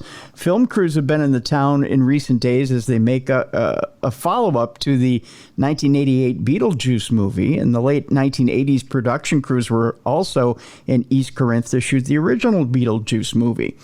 Director Tim Burton and his crew reportedly had one sequence left to film, Bruiser, just one in Vermont, when it wrapped up July 13th as a result of the SAG-AFTRA actors strike. That, according to 7 Days, state police received a report Friday at 12:35 a.m. that someone had driven a pickup truck to a large lamppost on Village Road, which had a distinctive pumpkin decoration on top. The person removed the lamppost from its base, put it on the back of the truck, reported to be an older model GMC pickup with unknown license plates, and covered it with a tarp. According to the release, the vehicle then sped quickly away. Then the release stated that around 4 p.m. on Monday, the movie officials reported that the thieves have stolen a roughly 150-pound abstract art statue from the area of a cemetery. That theft is believed to have occurred between Thursday, July 13th at 5 p.m. and Monday at 11 a.m. Adam Silverman, a state police spokesperson, said Thursday that he didn't have a more exact location of the cemetery. It came in exactly as the perpetrator's vehicle had parked in the vicinity of the cemetery and had walked to the vicinity of where the sculpture was. But we don't have any more specifics than that, he said. Silverman said state police have reached out to movie officials to get an estimated value of the thefts. He also said the items would or could appear rather online on movie memorabilia collectors sites seeking buyers. Certainly, we encourage people to keep their eyes out. I was like, keep their eyes out. That is a Beetlejuice thing. Silverman said, by putting it out to the public, we hope to generate some leads. So there you go. What do these thieves plan on doing with it? It's not like you can display it because it's going to be like, because Tim Burton has a unique style, especially when it comes to his sets. You know what I mean? And it's not like you go, hey, look, this is a Beetlejuice 2 replica or memorabilia. It's like, no, you stole that. Yeah, you can't. There's really not anything you can do with it other than just keep it in a garage somewhere. And you can't even wait for the heat to die down on it because, like they're saying, there's not much you can do. You try and put it online, someone's eventually gonna rat it out and say, well, that thing that was missing is now online. Yeah, it's gonna get tracked back to you eventually. Did you know that Arnold Schwarzenegger has the Mr. Freeze costume from Batman and Robin? Really? Yep. He paid $1 because he didn't want to steal it. And then Ryan Reynolds has the Daredevil, Deadpool outfit. Really? And, yeah, he took that off the set and he wears it to children's hospitals. That's really cool. Yeah. Although Deadpool isn't a children's movie, so what are kids doing watching it? I don't know. But, I can see with those guys because they were in the movie. But here's a schmo driving an old truck that sees I'm going to steal this. Yeah. This will be great. Yeah, for what, though? I mean, and what? You're going to give it to the lady with the 20-foot werewolf in her front yard? Yeah. Right. Yeah. Well, there's a callback from a month and a half ago. Yeah, the big werewolf and if I can, real quick, I'll give you a quick overview of Oppenheimer. Saw it this past weekend. It doesn't really fall in the supernatural vein of things, so we won't review it tomorrow. But it does kind of fall in the political criminal vein, sort of, kind of, in that it followed the McCarthy era and a lot of prosecutions in there. And it does deal with, in the movie, them trying to take away Oppenheimer's security clearance and some other things, and follows the persecution of Robert Oppenheimer. It's an interesting movie, very interesting movie. And to make it, and I pretty much summed it up for you there, in that Robert Downey Jr.'s character plays William Strauss, who's trying to be confirmed by the Congress into, I believe it's the Energy Commissionership at the beginning of the movie. And by the way, an Oscar-worthy performance by both Robert Downey Jr., who plays Strauss, and Cillian Murphy, who plays Robert Oppenheimer. Both very, very good performances. And Christopher Nolan's an amazing director, so. Yeah, although I do have some issues with some plot points in the movie. Keep in mind, when you do a movie over 3 hours long, and when you're Christopher... Oh, it's over 3, huh? Oh, yes. Yeah, this thing's hefty. I think it's like 3 hours, 10 minutes or something like that. By the way, if you're going to take a bathroom break during this movie, bring one of those jars they give you at the hospital, because there's no way you're getting up. I mean, it's just not going to happen. Yeah. There's not a good place to get up to run to the restroom. There just isn't. You're going to miss something in the movie. But it's and very involved, intricate points. But one of the things Nolan doesn't do well, he doesn't do romance well. No, he never has. No, and there are some romantic plot points that involve Oppenheimer. Oppenheimer was known as being a bit of a womanizer. So I was going to say, did they cover that? Because he had numerous mistresses. Yeah, they cover two. Okay. But he kind of bungles one of them, and the other one he doesn't really get the feeling behind one that Oppenheimer was really involved with and really had feelings for. So he kind of fumbles that one a little bit. So it's not great when it comes to Oppenheimer's romantic entanglements. Not that most people who are involved with science really care about that, but excellent when it comes to detailing the scientific things and what it was that Oppenheimer was out to do. Now, there is some, what's the word I'm looking for here? I think where Nolan kind of went off the tracks a little bit is he assumes a lot about what Oppenheimer's views might have been at that point. There's a lot that Oppenheimer did put out there as to what his political views were, what he was thinking. I won't spoil the entire movie for you, but I think he assumes a little bit too much about what Oppenheimer might have thought in his later years about, after the bomb was dropped. I'll leave it at that. Overall, though, a very, very good movie. Like we have a scale of what, horror movies would be and whatnot, and then regular movies. As far as regular movies go, this is still a very good movie. I'd say like 3 3/4 stars out of 5. I really enjoyed it. I really thought it was a good movie. I did see the trailer. I don't get when I go to movie screenings, I don't get to see previews. So I don't get a good idea visually of what I'm going to see unless I go to a website to watch them. I have a special website I can go to watch trailers. Yeah. I got to see 2 trailers yesterday that look absolutely amazing. I can't remember the name of one, but there's a detective movie that's coming out, which is one of the things I wanted to mention. It's I think it's Kenneth Branagh and Tina Fey, and it has to do with a psychic killing plot line. So Kenneth Branagh is actually a skeptic detective who gets led to a seance. And I think it's Ming-Na Wen who's the psychic. Okay. And Tina Fey brings him to this. It's not a comedy, folks. It's a drama. Oh, really? She's doing drama, huh? Yes. Okay. It's a serious drama. It's a drama / paranormal / whodunit type film.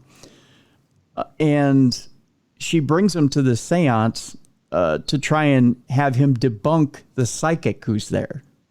Okay. Because she believes this psychic may potentially be real.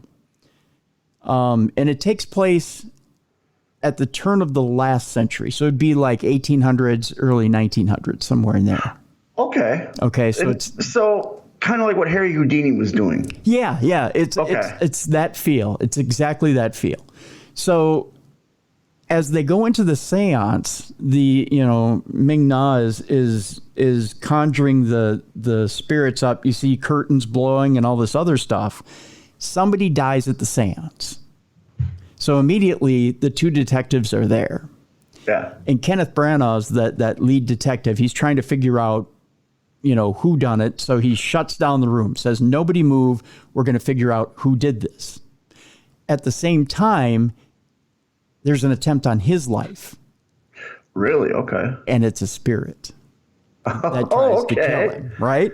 Yeah, this is good. And then we take off from there. Brilliant plot.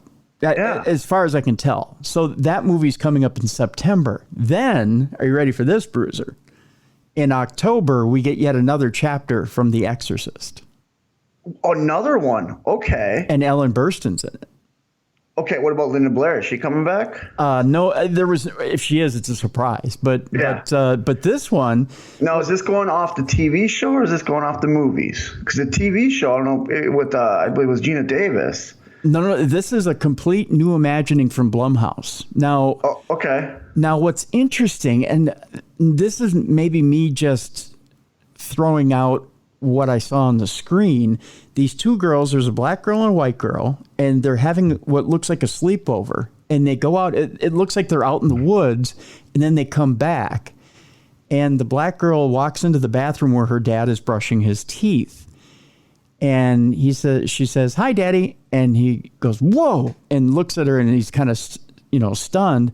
And she goes, "What? I've only been gone for a couple of hours." And he goes, "No, honey, you've been gone for 3 days." Missing time. Whoa. So they've been abducted. Okay. So this is telling me, at least in my little paranormal investigator mind, that the missing time may be connecting UFOs or aliens and the devil. Okay. Maybe. Okay. Yeah. Because at that point, missing time, they're gone. And there's this scene in the trailer. And again, this is a movie trailer where then the little white girl is, you see shots of the priest that's in this movie. And I don't remember the actor's name.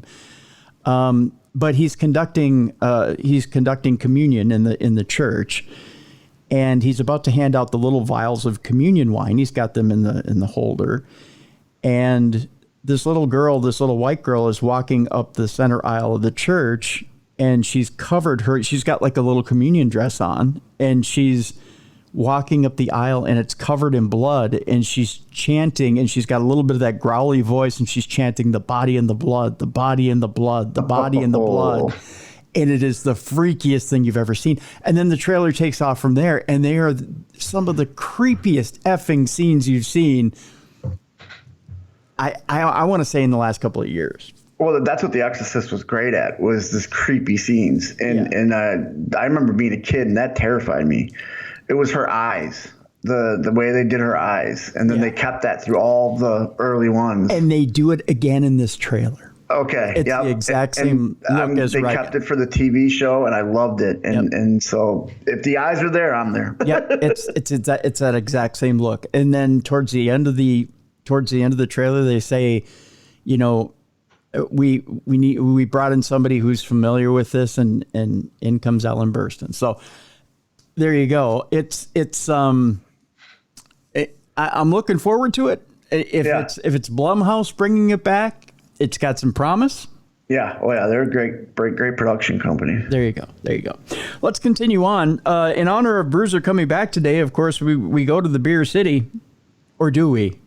We're talking about a product from the Beer City, although it's hiding cocaine. Oh, really? Yes. What? That's not good. New ways to hide your cocaine, Bruiser. Customs officials are seizing cheese wheels now filled with cocaine. So I'd like half a pound of cheddar, do sandwich slices, and then the gram of Coke on the side. Thanks. That's right. When customs officials encountered a pickup truck transporting 4 large wheels of cheese from Mexico into the Presidio port of entry in Texas on Thursday, they had a hunch that something was off. An X-ray scan of the cheese revealed anomalies, that's in quotes, which upon further inspection turned out to be... Holy cow! Yeah. How big were these wheels of cheese? And wheels of cheese that was concealed inside the wheels. This according to Customs and Border Protection. Officials seized the drugs and the truck. The 22-year-old driver is a U.S. citizen who legally declared the cheese and will face charges for the failed smuggling attempt. The quote here from Daniel Mercado, the director of Customs and Border Protection at the Presidio port, said smugglers will sometimes try to conceal contraband and items that appear innocent to deflect suspicion. The thorough and extensive inspections performed by CBP officers stopped this unusual drug load from reaching its intended destination. Smugglers have gone to bizarre lengths to bring drugs into the U.S. using everyday objects, car batteries, gas tanks, drones, and more, according to CBP. Customs officers in El Paso seized 146 pounds of cocaine hidden in an ice cream maker last month. Oh my, how big is this ice cream? It's got to be huge. Oh, no, that's our powdered sugar. That's powdered sugar for the ice cream. That's all that is. Yeah, that's all it is. Officials at New York City's John F. Kennedy International Airport found $450,000 worth of cocaine inside the wheels of a woman's wheelchair last November. I remember us having that story, Yep. Combined by weight, seizures of cocaine, methamphetamine, heroin, fentanyl, and marijuana increased by 7% from May to June. That according to CBP as well. The agency says it is ramping up efforts to disrupt the movement of drugs into the U.S., in part by surging resources to points of entry where drugs are often smuggled in through vehicles. Under a new operation launched in June, officials have seized more than 1,500 pounds of fentanyl and over 23,000 pounds of other narcotics like cocaine, methamphetamines, and heroin, the agency said. I think we're finding as marijuana is legalized throughout the U.S., of course, there's one cash crop that's gone, and the focus is now switched to coke, methamphetamine, and fentanyl. Yeah. Fentanyl, especially because it's killing people left and right. Oh, yeah, most definitely. Our next story is, okay, we're going to get into the arena of common sense. We went to cheese wheels, and now we're going to go to a different type of food here. I'm sure you heard this story over the last week or so. I know our good friend Chip Coffey posted about this, and I think his head almost came right off when he was talking about it. Parents were seeking $15 million. They actually won this suit, if I remember right, after their daughter was disfigured and scarred by a hot chicken McNugget in Florida. What? Did you hear about this? No. Do they have to put the warning that chicken nuggets might be hot on the boxes now? Just like the coffee? Yeah. Oh. You would think now, Bruiser, back in the day, and when your kids were young, this was the standard deal, right? Careful, Billy. The chicken nugget is hot. You got to do what to it? You got to break it in half or blow on it. Exactly. Right? Yeah. I used to do that for the kids when I get the kids' meal. I'd pull out their nuggets and I'd break them in half for them. Right. And then I'd tell them, okay, kids, let's blow on the nuggets. Make sure they're not too hot. And test it on your tongue. That's right. Because you're a good parent. Yeah. Like the only thing you should be sticking in your mouth that's scorching hot are pizza rolls. Everybody knows that. Yeah. And George Norrie taught us that. Yeah. I don't know. But, you know, anything that you may think is too hot, or it just came from the oven, or they say, hey, we just made these, or, you know, even if it came off a warmer, it doesn't matter if it came off a warmer. If you think the box is a little warm, blow on it. Blow on it. Hot, hot, hot. My mom always used to say, hot, hot, hot, Timmy. Hot, hot, hot. Well, if you touch it too, and it's too hot for your fingers, it's definitely too hot for your mouth. That's right. That's another good piece of advice that comes from a good parent. Yeah. Too hot for your fingers, too hot for your mouth. Blow on it. Yeah. Right? Well, evidently, Parents of the Year in Broward County, over there in Fort Lauderdale, Florida. Well, they're Florida parents, so that makes sense. Yeah, it completely does. Opening statements began in a second trial to determine the damage. A second trial, not a first. So this has already been through trial once. Yeah, we've already had one trial that ended in $80 million, by the way. Oh, my gosh. This is a $15 million trial for more chicken nuggets. Do you think McDonald's is tired of this? Do you think they should just say, you know, you must have this much IQ to eat at a restaurant? Like, no, what they should do is, you know how they always have the sign that says 99 billion served or over a billion, you know, that whole sign? Yeah. They should have an asterisk, you know, like how you always have the card subject. They should have something like that. It says, yes, our food is hot, idiot. Yes. The food is hot, the ice cream's cold, and you must have this much IQ to ride the ride. Well, their ice cream machines are always broken. So they are, yeah. You never get, Well, you know, I lucked out the last 2 times I went to McDonald's. Well, you heard the lawsuit that was brought up, right? There was a lawsuit brought up against McDonald's because their ice cream machine was always broken. Right, and somebody wanted ice cream, yeah. Opening statements began Tuesday in a second trial to determine the damages that will be awarded to a family who filed a lawsuit against McDonald's and its franchisee Upchurch Foods after their 4-year-old daughter was severely burned by a chicken nugget. According to if she's 4, you should be cutting her nuggets up for her anyways. Right. But, you know, why be responsible? Oh, yeah. Earlier this year, a separate jury found some fault with both McDonald's and the franchisee after the family claimed a chicken McNugget a chicken McNugget burn left their daughter disfigured and scarred. What did you do to your child to leave them disfigured? She put it all over her face, like, oh, I love these nuggets. Oh, give me all the. Were they filming a TikTok where they're throwing nuggets at her face and it's just singeing her left and right? What, did they take one fresh out of the oil and do a Led Zeppelin thing where they just, they pitched it at her face? Yeah. Good Lord. The jury found that both were liable for failure to warn about the foreseeable risks of harm. What do you mean? What? What restaurant you go to that serves cold food?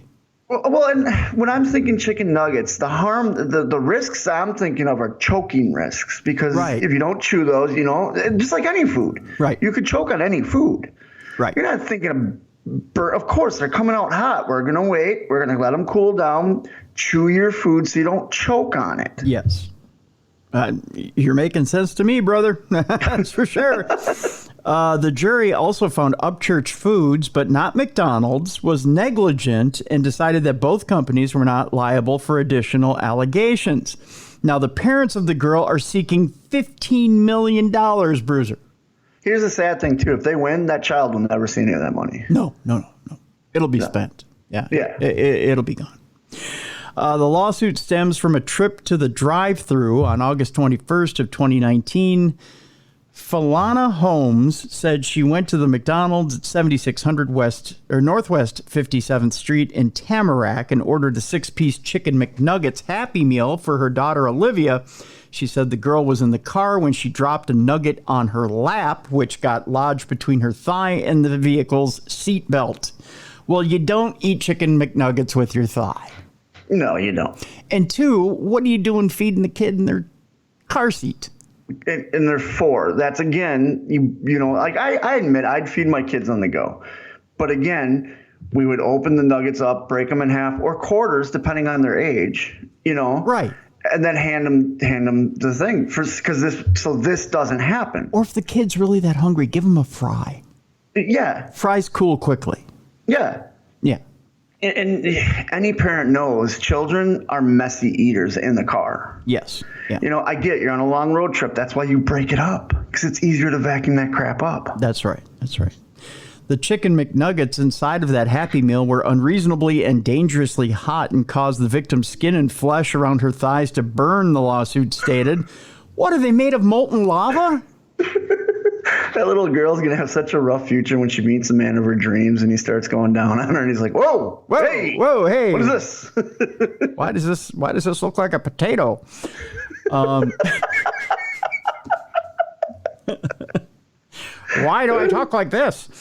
The suit claimed that the company served food that was unfit for human handling, let alone human consumption, due to the temperature. Well, that's just McDonald's food. Well, yeah, that's most McDonald's food as it is. My God, I don't have the rim shot up. My apologies. I'm a bad host. What did they? I think, like you just said, they literally took it from the fryer right to the box, right into the mom's hands. Yeah. McDonald's and their franchisee argued food safety rules require McNuggets to be hot enough, otherwise they're unsafe to eat. Well, it's raw chicken then. Yeah, exactly. Yeah. It's supposed to be warm, and who wants to eat a frozen chicken or a cold chicken nuggets are not good. No, they're not. The defense also argued that what happens to a McNugget once it leaves the drive-thru window is beyond their control, which is true. Yeah. After attorneys made their opening statements on Tuesday, Holmes took the stand first. I'm her voice, and I know when my baby is hurt, and if I can't take that pain away, then I did something wrong. You did something wrong to hand her a scalding hot nugget. Yeah. So what, you think $15 million will make this right? Your daughter is still scarred. And here's the thing. If you're holding the nugget, and you're in pain, and you throw it back in her thigh...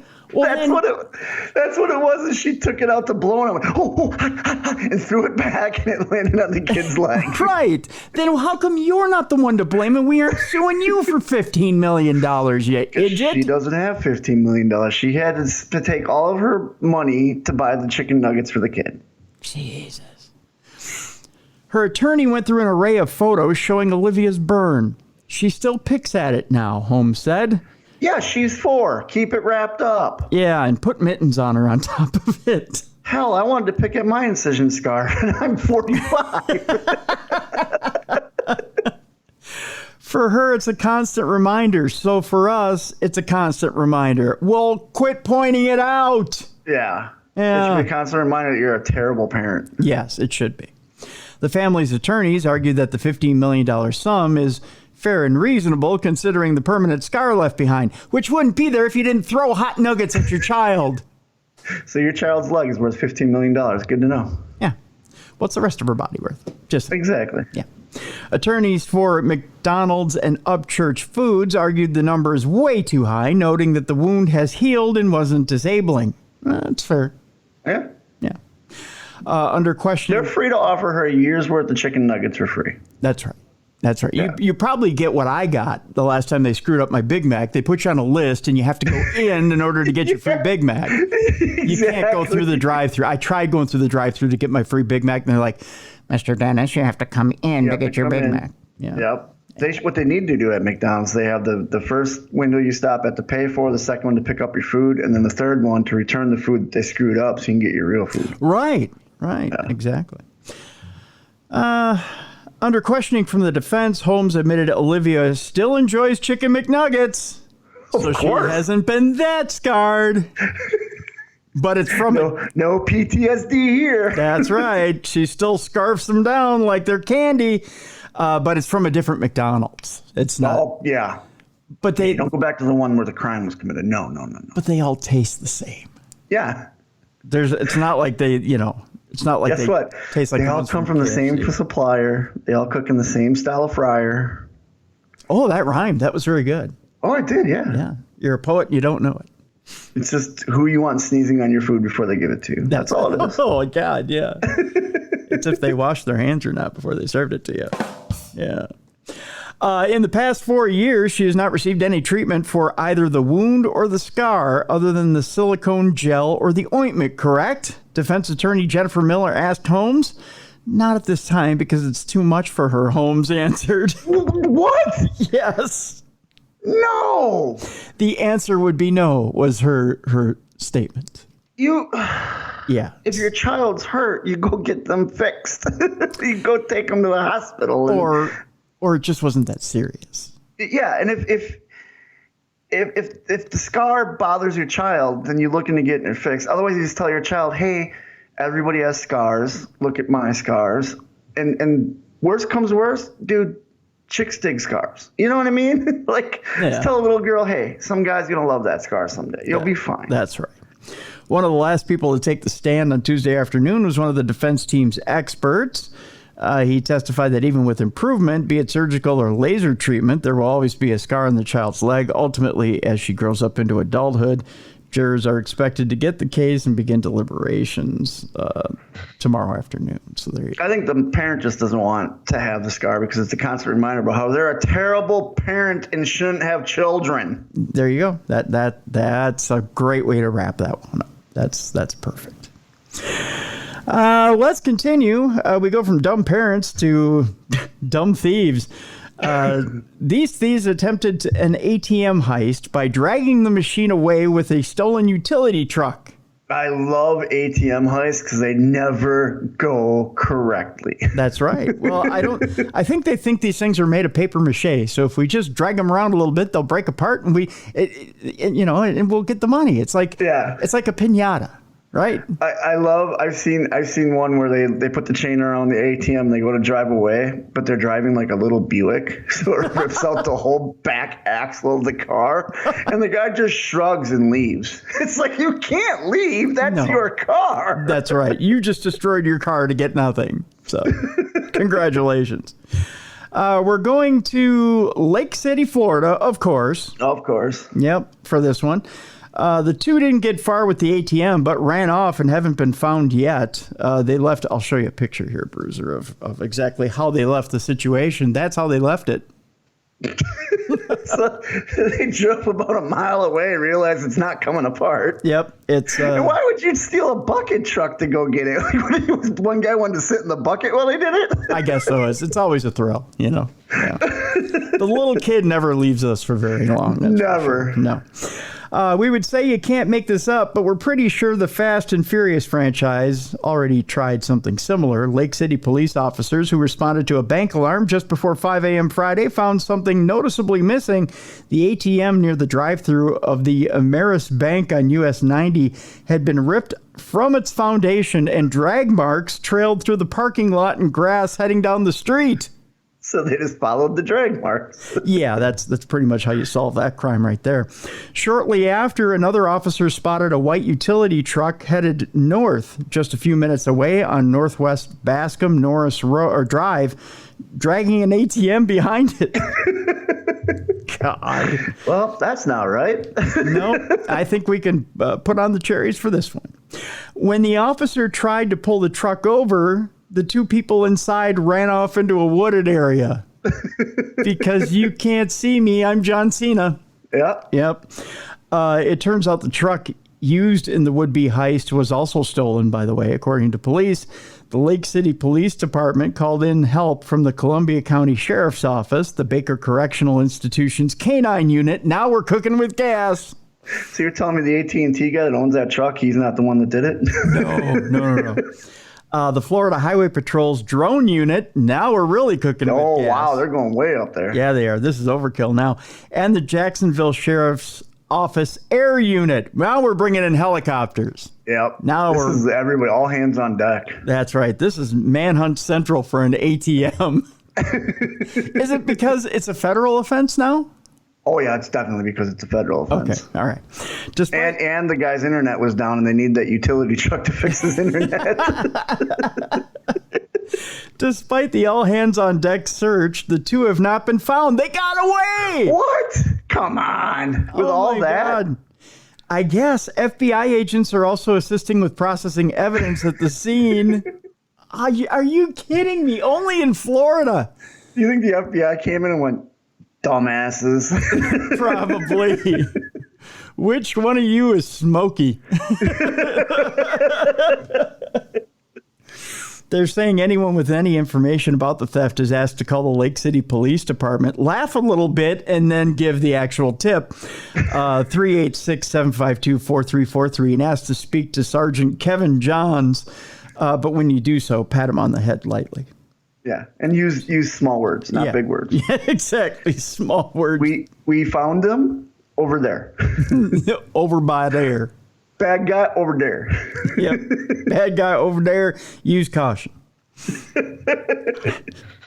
Another place that's a place you probably want to use small words. Okay. Lake of the Ozarks. Oh, of course. In Missouri there? Yeah. Oh, I've lived there for many years. Yeah. Well, we got a story from there. This one didn't end so well. Ooh, okay. Yeah. A boat smashes into a house in a wild crash that left 8 people hurt in the Lake of the Ozarks. This one is interesting, Bruiser, in that an allegedly intoxicated boat driver crashed. Oh, it wasn't allegedly. He was probably intoxicated. I've been on Lake of the Ozarks in the summer. Yeah. There's no allegedly here. Crashed into the shore of the Lake of the Ozarks late Saturday, sending the boat smashing into a home and ejecting all 8 people on board. Hey, does anybody know where the lake ends? Right? You think when the shore is coming up, you probably want to throttle back that boat. Or turn. Right? Yeah.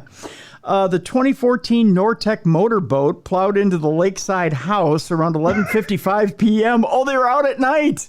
Who put a houseboat on here? You would think you'd see the I don't know, the lights in the houses, the lights at the dock. I don't know, the street lights. Eventually, something stops you. Yeah. Boy, that was a great party we just left. Yes, it was. Is that a houseboat? Oh, drive up and see. Jeez. So the motorboat plowed into the lakeside house at around 11:55 p.m. at the 1.3 mile mark of the Osage Arm in Miller County. That according to a report from the Missouri State Highway Patrol. Hey, that's where I lived. Yeah? Miller County, right? Yeah, right by Osage, yeah. Wow, okay. I know exactly what they're talking about. There you go. The boat, powered by 3 outboard motors, talk about overkill, first ran aground, then launched into the home and overturned, ejecting the passengers. So it's like a scene from an action movie. It really went vroom. Yep. The victims, who are all from out of state, go figure, were men and women between the ages of 21 and 51. Oh, geez. So it was a family, probably. Yep. 6 of them were seriously injured, including the driver, a 47-year-old man. I'm going to show you some pictures here in a minute, Bruiser, that are absolutely going to astound you. 2 others were listed with moderate injuries, according to the police report. They were all taken by EMS to Lake Regional Hospital. None of the victims were wearing life jackets or other safety devices at the time of the crash. Lake Regional's where my daughter was born. They're lucky to be alive. Oh, yeah. But even if you have a life vest on, what's that do when you're crashing through a house on land? Like, that's not going to protect you at all. 5 less pieces of wooden glass embedded in you, I'm sure. The person's watching Jeopardy. Next thing you know, he's smashed up against the wall with a boat in his butt. What is, you fucked up my house, Alex? The boat driver, Adam Ramirez of Huntington Beach, California. Oh, yes. Oh, great. Wholly entitled Batman. Was arrested and charged with boating while intoxicated. Photos from the scene show the mangled boat overturned near the side of the lake. Just feet away, the back deck of the home and one of its walls appeared extensively damaged with debris strewn everywhere. The boat was loaded on a trailer and removed on Sunday night, according to CBS News. All right, so I'm going to show you a couple of these pictures here, Bruiser. First of all, get a load of this. Look at That's that. too much power for that boat. Isn't it? Oh, that's nice. That was a nice lawn chair. It was. So I'm looking at the one outboard. The one outboard. Too much power. Yeah, well, he's got 3. What are those? Are those 300? Does that say 300 horse? Yeah. It does. That's 300 horse, isn't it? And he has 4 of them. If you look, 1, 2, 3, 4. There's 4 of them there. There's 4 outboard more. Yeah. Yeah, that's too much power for that boat, and then especially on that lake. That lake is busy in the summertime. And then let me see if there's another So if he's got 300 horses and he's got 3 of those. No, we got 4. If you look, there's 4. Okay, there's 4. What is he trying to do? Get that thing to go to the moon? I mean, no wonder he launched into the house. Yeah. Jesus, that shore had to work like a ramp. What I think it is, Tim, is I think the driver, he's got a small wiener. So he's got to make up for it. He's got an innie, not an outie. And then let's see, do they have a picture? Yeah, here's a picture of the house right here. Here's the damage they did to the house. Oh, I'd be pissed. Look how far they are off the shore. Yeah, they're way. So the boat, this has got to be after they move the boat. Yeah. That is, the boat's closer to the water. That house is way up there. Yeah. That's a haul. They had to have flown. Oh my, how fast were they going? They had to be going about 80. That breakfast nook is gone. That breakfast nook is gone. Yeah, they're a good. How far do you think they're off of shore? They're at least a football field length, maybe. Yeah, they're a good. Yeah, good 100 yards. Yeah. They took off, dude. They got air. And if you look too, it looks like there's a hill going down into the lake. It goes downhill. Yeah, so they had to go up the hill. Right. And then they didn't hit the bottom. They didn't hit the foundation of the house. No, they hit the top of the house. That breakfast nook is gone. Yeah.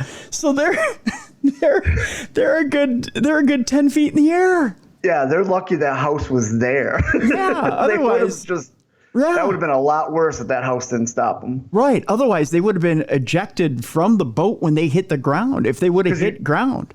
If you look too, there's a deck, I believe. And the deck's not damaged.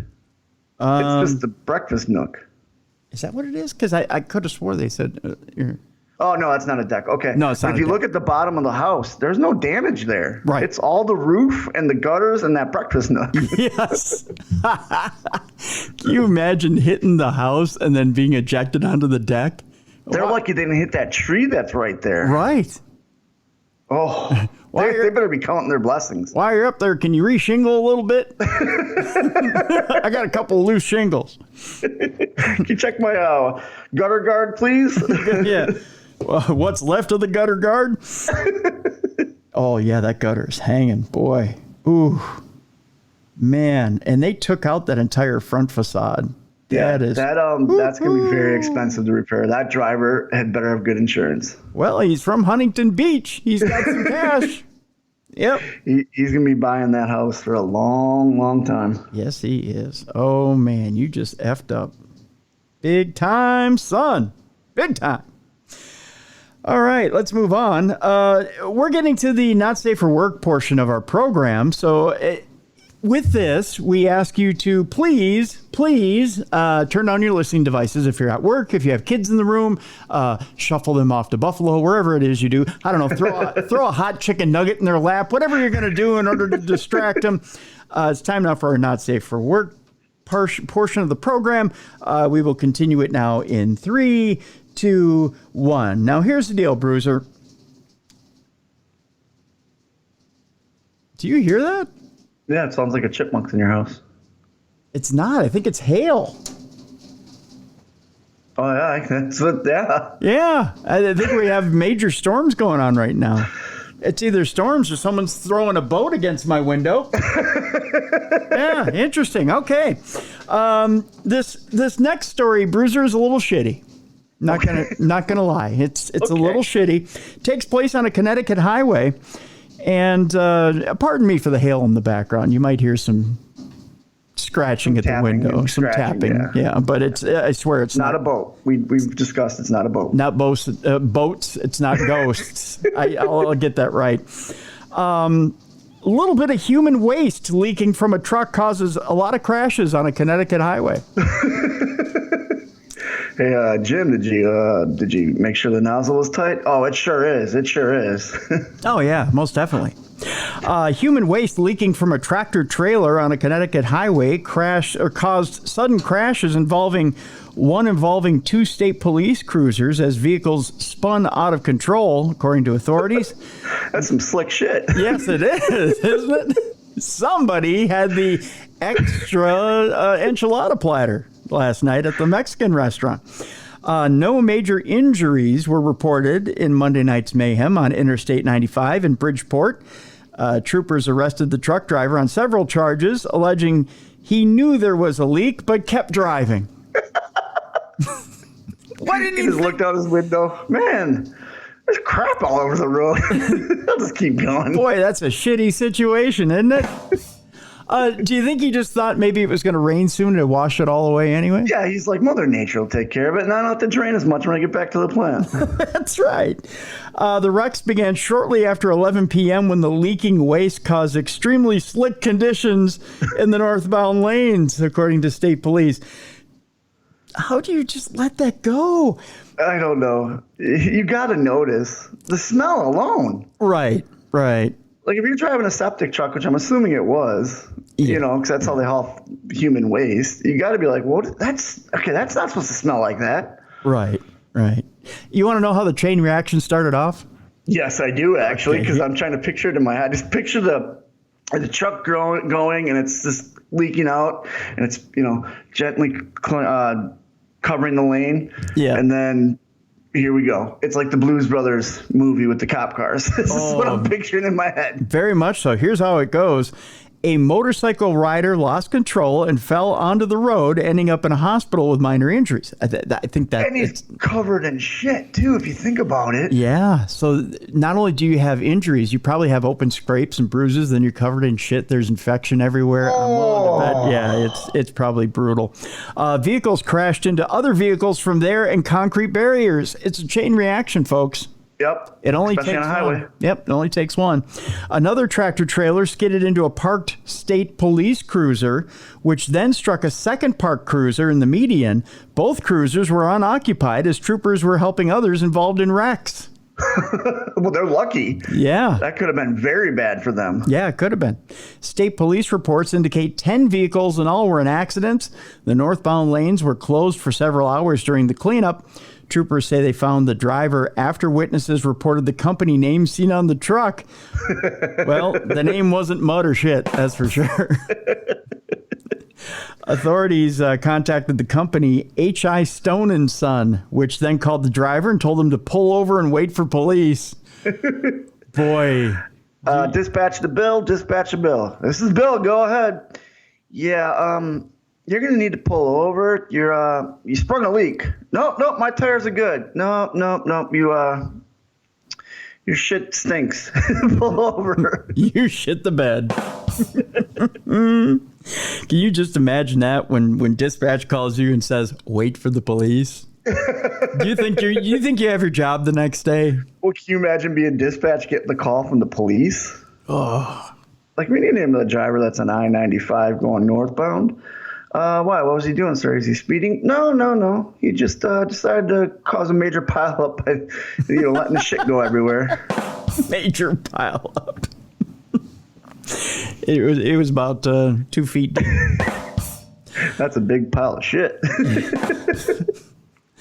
The driver was charged with reckless driving, reckless endangerment, and failing to secure a load. You can't make it up. Nope. I'm surprised there's no biohazard stuff, because that's like chemical warfare technically. Yeah, it is actually. Like if you throw feces at somebody, you get biological stuff. It's assault. Yeah. I don't know why he's not charged with that. I know you're waiting for the punchline here, but it is. It's assault. He actually posted $25,000 bail. Oh, good for him. He must make some good money hauling shit. That he was. H.I. Stone & Sons owner Harry Stone declined to comment on Tuesday. I would too if I were him. I would. Well, he was having a crappy day. I would keep my shit trap shut too. That's all I'm saying. Boy, next one we're going to be dancing. We're going to be dancing pretty close to the line. Oh, okay. I like getting close to the line. But I couldn't resist this story, Bruiser. Okay. Because I'm about to show you a picture. The picture, I know it's audio podcasting. Nobody can see this picture but you and I. But the story alone the picture of this guy, you just gives you the willies, it gives you the creeps, but the name makes you laugh. Okay. A guy known as Fluke Skywalker.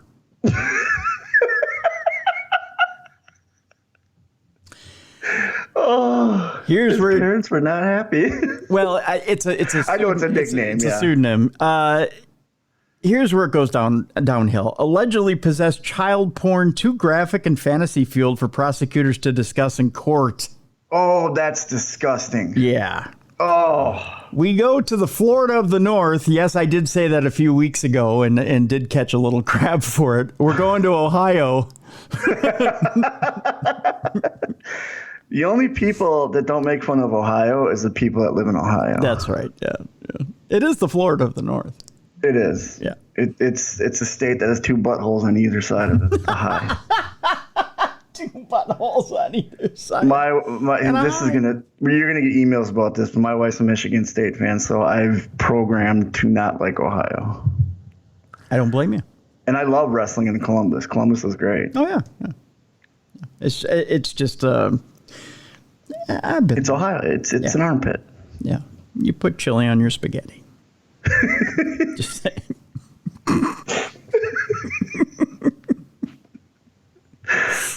I'm going to get emails about that too. Oh, I know you are. Yeah, I know. Yeah. I'll get emails because Skyline chili is not the best chili out there. It's good. I didn't say that. I didn't say that. It's good. It's very good. It's good. It's good. I'm saying it's good. It's not the best. I'm just saying it's weird that you put chili on your spaghetti. Yeah. Spaghetti's for gravy. Spaghetti's for gravy. It's not for chili. A 59-year-old man in Ohio who is well known for impersonating Mark Hamill's Luke Skywalker character from Star Wars at local charity events. Oh. Yeah, that's what's so rough about it. Creepier and creepier. Creepier and creepier. Was arrested this past week on more than half a dozen criminal charges for allegedly trafficking child sexual abuse material online. The guy's real name is John Stevens, was taken into custody on Wednesday and was charged with 8 counts of pandering sexually oriented material involving a minor. According to a report from Cincinnati, Ohio, NBC affiliate WLWT, deputies with the Hamilton County Sheriff's Office earlier this month received a tip from a watchdog organization regarding suspicious material being uploaded to the cloud, and he didn't think he'd get caught. Oh, they never do. None of those idiots do. And they should all get caught, and they should all be locked up, and the key should be thrown away. Yeah, a little castration wouldn't hurt either. Exactly. The case was taken over by the office's Internet Crimes Against Children Task Force. Investigators with the task force were reportedly able to trace the IP address back to Stevens, who was later placed under arrest and booked into the Hamilton County Justice Center. Stevens appeared before a judge at the Hamilton County Courthouse on Thursday morning, where Assistant Prosecuting Attorney David R. Wood, yes, that's his name, kids, asked the court to set a high bond amount for Stevens, citing the repugnant nature of the alleged material he uploaded. The psychologists state that the fantasy fuels the behavior in this case. The defendant has pornographic images involving adult men and very young female children on his phone, Wood said, according to a report from WKRC-TV. The material recovered from Stevens' cell phone reportedly depicted young girls, being abused by different adult males. That needs to end. Yeah. Thank God for these watchdog companies. Yeah. There's that show on Discovery Plus. What is it? Underage Undercover, I believe it's called, and it's fantastic. What Rue and her group are doing to combat these pedophiles, and it's a noble cause, and they go through a lot because they pose as children, so they have to speak to these guys. And being I don't know how a lawyer like that can keep his composure, or the police can keep their composure. You know what I mean? I would I would slaughter this guy. Yeah. You know. Yeah. I would too. I have no. Yeah, you can tell me he's reformed and all that. No, it doesn't matter. He needs to rot in hell. Here's the part that might turn your stomach a bit. Talking about Stevens himself, I wouldn't go into much detail about the kinds of material found on Stevens' cell phone. That's good, because it was too graphic and fantasy-fueled and too profane to state out loud in front of the media, which is disgusting in itself. Stevens has worked with multiple charitable organizations. Authorities reportedly said that he previously only had some minor misdemeanor charges on his record and would have passed most background checks prior to this week's arrest. Well, yeah, I get that. You know what I mean? They're good at hiding their stuff, but yeah. Also, sad and disgusting. Stevens, who refers to himself as a volunteer cosplayer for charity on his website, goes by the name Fluke Skywalker and says he got into impersonating the famous character because of his fluke resemblance to actor Mark Hamill. I'll show you here in a minute, Bruiser. In fact, Hamill, in October of 2022, actually gave Stevens a shout-out on Twitter. I bet he's regretting that now. Oh, God, I bet his skin is crawling. This was a shout out to the guy who looks more like me than me. I truly admire your work for charity and for being in parades in Cincinnati on my behalf. Wishing you continued success, Mark. Hamill wrote on Twitter in response to a video of Stevens appearing in the Cincinnati Blink Parade. Stevens was still in detention as of last Thursday afternoon and is being held on $200,000 bond. You can't raise that enough. Should he post bond, Stevens will be required to wear an electronic GPS monitor and will be prohibited from accessing the internet, hopefully forever.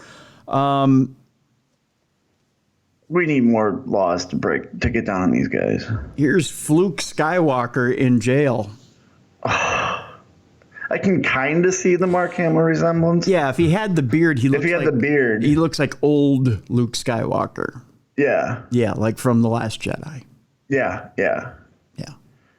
He looks like a piece of shit is what he looks like. Yeah, he does. Yeah. He's a scumbag. Complete scumbag piece of shit. Yeah.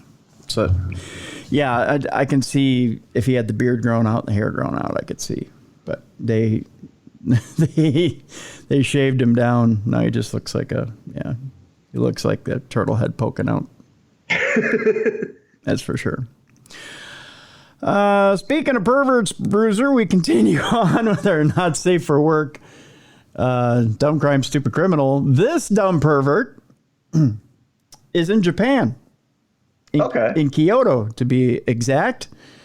A 44-year-old Japanese man has been arrested and accused of indecent acts after allegedly installing several cameras under his truck so he could drive by young girls and film under their skirts. Come on. That trick never works. No, it doesn't. No. Like, first of all, you're not going to get any good footage because you're going to have to stop. You know? They don't think these things through with the right head, you know? No, they don't. No. Voyeurism and upskirt photography are apparently so widespread in Japan that there's even a word for them, and that word is chikan. Creepy? Yeah, creepy. Yeah, creepy would be it. Chikan, okay. Chikan, C-H-I-K-A-N, chikan. It describes men who inappropriately try to take pictures under women's skirts without consent. In one of the most bizarre cases of chikan ever reported, a middle-aged man has been arrested for installing at least 4 cameras, Bruiser, under his light delivery truck so he could slowly drive by skirt-wearing girls, some of them still in primary school. Okay, yep, that's too far. Yeah. So he's literally the creepy guy in the van. He is the creepy guy in the van, yeah. And film under their skirts. After discovering the trucks under his truck, police raided the man's home and found over 30 hard drives containing hundreds of voyeuristic videos. And despite his continued denial of the accusations, dude, they have you red-handed. How are you denying it? Yeah, it's 30 hard drives in your house. Yeah, they got you. Authorities suspect that the number of victims could reach as many as 1,000. Well, yeah, because how many has he passed during the day, you know? But just what's really sickening is how cowardly he is. By, oh no, that's not mine. Yeah, that's not my hard drive. That's not my truck. Yeah, yeah, it is, man. You just accept it. Yeah, you're a sick pervert. Accept it. Yeah. Satoshi Nishimura, a delivery driver from Kyoto, is suspected of having inappropriately filmed young girls in Kyoto and Uji cities between September and December of last year. That's short of a period. Yeah. before being reported to the authorities by a female acquaintance of the suspect after receiving one of the obscene videos. So he sent it to her. What? Why would you? Oh, he's probably thinking, "Oh, I'll send it to her. She'll be flattered. She'll be turned on. She'll call me. We'll start dating. We'll fall in love." That's probably what he was thinking. Nishimura denied the charges, claiming that he had only been driving at low speeds on narrow residential streets while looking for a place to park the car to walk his dog. Yeah, sure. Sure, idiot. However, the man's explanation doesn't explain the 4 cameras installed under his delivery truck, attached to the areas under the bumper and near the front tires, all pointing upward. Police believe that the suspected voyeur had filmed up the skirts of 8 girls, including elementary and high school students, between September and December of 2022. But the evidence found in his home suggests a much longer history of indecent behavior. After being reported by his unnamed female acquaintance, police started checking up on him and found that he had been driving slowly up and down narrow streets near several schools in Kyoto and Uji cities, which was very highly unusual. After inspecting his delivery truck, they found 4 upward-facing cameras installed on either side of the vehicle near the front, probably so he could better control the angle of the approach. The cameras were all connected to a central recording unit in the Daihatsu Hijet dashboard. That's the make of the truck. Despite Nishimura's constant denial of his voyeuristic behavior, the videos found on over 30 hard drives at his residence suggest that he has been filming up young girls' skirts for over 11 years. How is he denying it? They caught him red-handed. You literally have you have no case, bro. Here's a diagram of what this delivery truck looks like and where the cameras are. Wow. Yeah. Isn't that something? It's terrible is what it is. I tell you, they say technology makes our lives easier, but we've said it before on Supernatural News. Someone comes out with somebody's going to find a creepy way to use it. Yeah. Yeah. Those cameras are created for fun and loving memories, but here we go. Here's the perverted part. Somebody creates AI for something. Guess what? It's gonna be made into porn. People are sick individuals. There's sick people out there. Yeah. The animalistic side comes out whenever we find something new and unusual. That's for sure. Yeah. And then if he got away for it that long, he just got more and more bold because he thought he was going to get away with it. Hence him sending the video to the girl because he thought that would be, this is how I hit on her. Yeah. No, man, you hit on her by calling her on the phone or texting her or, Yeah, having a conversation. Yeah. Yeah, that's like guys thinking that if they send a dick pic, like, this will totally attract a woman. No, dicks are ugly. No. Boy, you know how to give a lead in, don't you? Sure do. I missed but you. You said not safe for work. There's got to be somebody showing their junk somewhere. I miss you so much. Our next story, speaking of, a wife has ripped off her husband's genitals after finding out he cheated. That's right. It's Bobbitt Jr. here.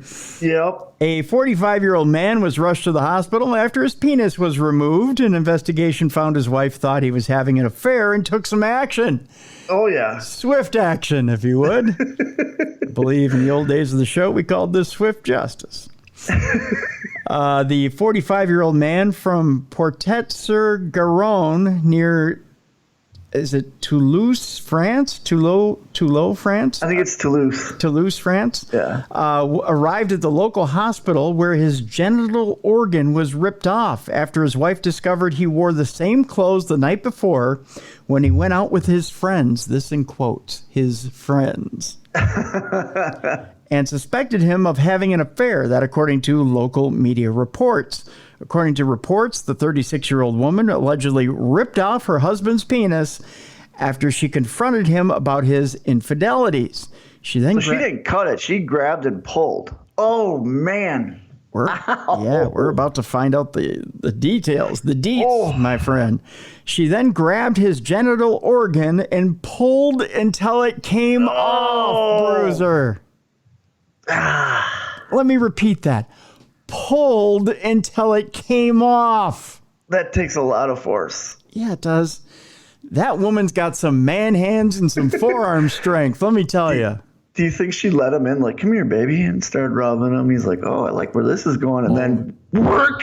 You know she did, because you got to have a handle to grab onto in order to rip that shit off. Yeah, and I want to know, did she get the tree? Did she get the whole thing, or did she get the berries too? You know? I'm sure we're about to find out. Yeah. The man. It was a package deal. That's right. The package deal. The man in severe pain called an ambulance to take him to the hospital. I don't think he was driving. No. No. Let me see. Is there more to this story? I thought there was more to the story. You would think there's more to the story. The man's in pain and bleeding. Yes, there is. It was further reported that the couple had been drinking before their argument turned into a fight shortly after midnight on Monday, July 10th. According to the Mirror, supposedly the woman accused her husband of sleeping with someone else at a party that he had been to the night before. This according to the French newspaper Le Dépêche. I wonder if they're in a mode at all. I think they are. Yeah, Le Dépêche. They're your personal Jesus. I like what you did there with that. Yeah, so I see what you're doing. I see what you did. Enjoy the sound of silence. See? Hey, there's no sound of silence when she's ripping your cock out. I'm just saying. No, there's not. No, there's a whole lot of shaking going on, if you know what I mean. That's Jerry Lee Lewis. I don't know. Yeah, it is. That's a whole different deal. Well, you were talking about pedophiles earlier, so he fits in. Yeah, that's true. That's true. Let's see here. This is a slow-loading article, if you know what I mean. Just grabbing and oh my gosh. Yeah, that's for sure. It's not known whether a knife or any other implement was used in the foresaid ripping. Is that, I don't know, it was used during the attack. The woman was reportedly arrested and has been charged with serious assault, while her husband also faces charges of attacking his wife. Oh, well, yeah. I mean, she's got a hold of his junk. He's going to fight back. Well, yeah, you're not going to sit back and go, have at it, hun. I mean, you know. But one thing's for sure. She's going to be the anchor on everybody's tug-of-war team. That grip strength she's got. Yeah. If you ever need a jar of pickles opened, you know who to call. Exactly. Yeah. Exactly. Yeah. She doesn't need no man to open no pickles. That's right. She's got it under control, folks. That's for sure. Finally, today on Dumb Crime, Stupid Criminals, I found the story very interesting. Okay. Apparently in England, they've got new rules for police. Okay. One of them is very unusual, and hence the last story today in Dumb Crime, Stupid Criminals. Because if you break this law, you automatically become a criminal. Well, okay. And that is, Metropolitan Police officers are now banned from using sex workers. Wait, what? Which makes it a really dumb law. Even off duty? I guess so. Now, are they using them as CIs or like using them as like, hey, baby, here's $30? Yes. Okay. Yeah. Even off duty, huh? Yeah. Officers in Britain's biggest police force have been banned from using sex workers. I know I can't. I didn't know this was a thing. Like, is this a problem in Britain? I guess so. They made it a rule. Metropolitan Police cops have been specifically banned from using sex workers for the first time after the issue was previously dealt with under general misconduct regulations. So this has to have come up more than a couple times if they're actually making this a law. That's what she said. Just saying. It's come up quite a bit. Yeah. Under strict new vetting guidelines for the scandal hit force, officers must also declare all romantic relationships and any windfall of £5,000 or more. Wait, what? So not only do they have to no more sex workers, leave them on the side, but any romantic relationships you have to report them, and you have to, any windfall you get, any extra cash you get of $5,000 or more, or £5,000 or more. you have to report it. Really? Yeah. So if someone's feeling frisky and wants to lend you $5,000 for a pounds for a car, you got to report that, huh? That's right. Yep. So this is a problem over there, huh? So, Bruiser, you and I are cop buddies. Okay, we're on the force over there, and you say to me, "Hey, you want to get that new car? I got $5,000 to lend you, or $6,000. Yeah. Yeah. Here's $6,000. Go get that car." Okay. I got to report it to our superiors. Isn't that weird? That's very weird. Yeah. And hey, I got to report. Hey, yeah, I'm dating this woman right now. Now I wonder, does that mean one night stands? Like, what about those womanizers? Yeah, all romantic. Well, there's good old Charles. His just rap sheet of women. All romantic relationships. They're worried about corruption. Okay, I get it. Of all sorts. Yeah. Yeah. Advice issued to forces across Britain earlier this year explained that using sex workers by police staff risks undermining public trust in the service.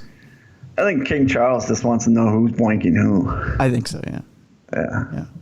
The Metropolitan Police said vetting applicants is imperative if we are to ensure the right people join us. So if you're going to join the Metropolitan Police, better be a virgin. Keep your Johnson in your pants. Yeah, exactly. Yeah. But here's your employment history. Here's your sexual history. That's right. But it is just as important our existing workforce continues to meet the high standards and levels of vetting rightly expected of them throughout their careers. In other words, be as chaste before you join us as after you join us. Oh, the British trying to be so royal and gallant. Yeah. They think they're better than us. Someone asks in the comments of this article, are sex workers illegal in Britain? If not, what's the problem exactly? Asking for a friend. Yeah. Just wondering, signed a police officer. I mean, a guy who's interested. I mean, inspector, I mean, mister.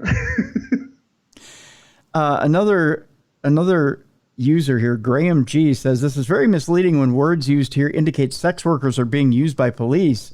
I was tricked into thinking maybe they use them to catch crooks or something like that. Then at the end of the article, they are not used but considered for recruitment for employment, but not as a sex worker either. Anyone has a right to apply for a job with the police. No story here. No, they're not trying to recruit prostitutes to be police. Yeah, I don't think that's the idea. No, that's not what the story is saying. No, that's not the story either. It's not like they're saying, hey, hookers, come on over and be police. Exactly. That's what this guy thought. Yeah, he thought they were saying, hey, anybody who's been a prostitute or a gigolo, come on over and be police. That's not the story either. You took it, Graham, you took it one story too far. Otherwise, they'd say, hooker wants to hook cops. That would be the headline. Yes. But no, that's not the headline. And normally when they do prostitution things, they use undercover police officers. They don't use actual sex workers. Right. Because, you don't want to get your mind blown while you're getting into something else blown. I mean. Well, and the sex worker doesn't want to kill her clientele either. If it gets out that, hey, Susie over there, every time someone pays her, they get arrested. Yeah. Yeah. She's double dipping. Yeah, exactly. Yeah. Literally. Yeah. You don't want that getting out on the street. Just saying. So, yeah. So that's it today for Dumb Crime, Stupid Criminals. I want to thank Miles Johnson today for being on the show. Chasing Shadows is the book. We have a link to it in the description of this program. Great book, by the way. Excellent book, and want you to check that out. All things La Cosa Nostra and Hezbollah, money laundering, drugs, mistresses, it's all in there. And it's all an excellent, excellent book. I really did enjoy reading that book. So want you guys to check it out. And by the way, I mentioned it to Miles and I mentioned it to you off air, but he looks like a different version, a British version of Matt Jackson from the Young Bucks. That's right. You said with glasses. With glasses and a little less hair, but yeah. And Miles, by the way, is a new dad for the second time. So congratulations to him. Yeah, so he's got a newborn at home, and I'm surprised he was able to stay awake during our interview. Normally in those It's only the baby's only a month old, so. So real newborn. Yeah, so I'm sure he's been spending a lot of sleepless nights. So I'm glad he could join us today. So, but thank you to Miles for being with us today. It was an enjoyable interview with him. Tomorrow, Supernatural News. We'll talk with Bruiser a little bit more about surgery and recovery. We've got some interesting stories tomorrow as well. Thursday on the show, Karen A. Dahlman. Don't forget the A. She's told me don't forget the A. Karen A. Dahlman will be with us. We'll be talking about a brand new book that she has out there. It's a children's book, but also a book for children of all ages and children at heart that she wrote with her cat. Okay, interesting. Very interesting. And she also wrote that book or finished that book when her cat Jack went beyond this realm. In other words, when Jack passed away, she channeled Jack and finished the book. Okay, that'll be very interesting to hear. Yeah, so it's a very interesting show indeed. So that's that show is on Thursday. Okay, there you go. So a very good week of shows this week. Yeah, you've been hitting home runs, man. Just trying, doing my job. Sitting here in the studio doing my. That's all I can do. By the way, if you have a guest that you'd like to hear on the show here, tim@darknessradio.com. Send me an email. I'd like to hear your suggestions and send me a little clue as to how I would get a hold of said person if you have an idea. Also, we want your parashare stories for Supernatural News. It's real simple. Send me an email with your story at tim@darknessradio.com or go to darknessradioshow.com. Click on that blue button on the right-hand side. You have 2 minutes to tell us your story in a voice note. Otherwise, if that's not long enough for you, click on that blue button a second time, leave us another 2 minutes, and continue your story. I'll stitch them together. We'll play that voice note here on the show, and we'll weigh in if you want us to. We'd be more. We love hearing that. Yeah. And now that I'm back, send them in. That's right. We'll pick up now. I have had a few people say, I sent my story in and you haven't read it yet. Well, you know what? It's not a lot. We only have a few stories left, but now that Bruiser's back, we'll pick up with the parashare stories again. So, all right. I was kind of holding on to a couple for Bruiser. So that'll do it for today's show. Thank you so much for being a loyal listener, and we will talk to you tomorrow. Thank you so much for listening to the best in true crime podcasting. This has been True Crime Tuesday. We'll see you tomorrow for Darkness Radio.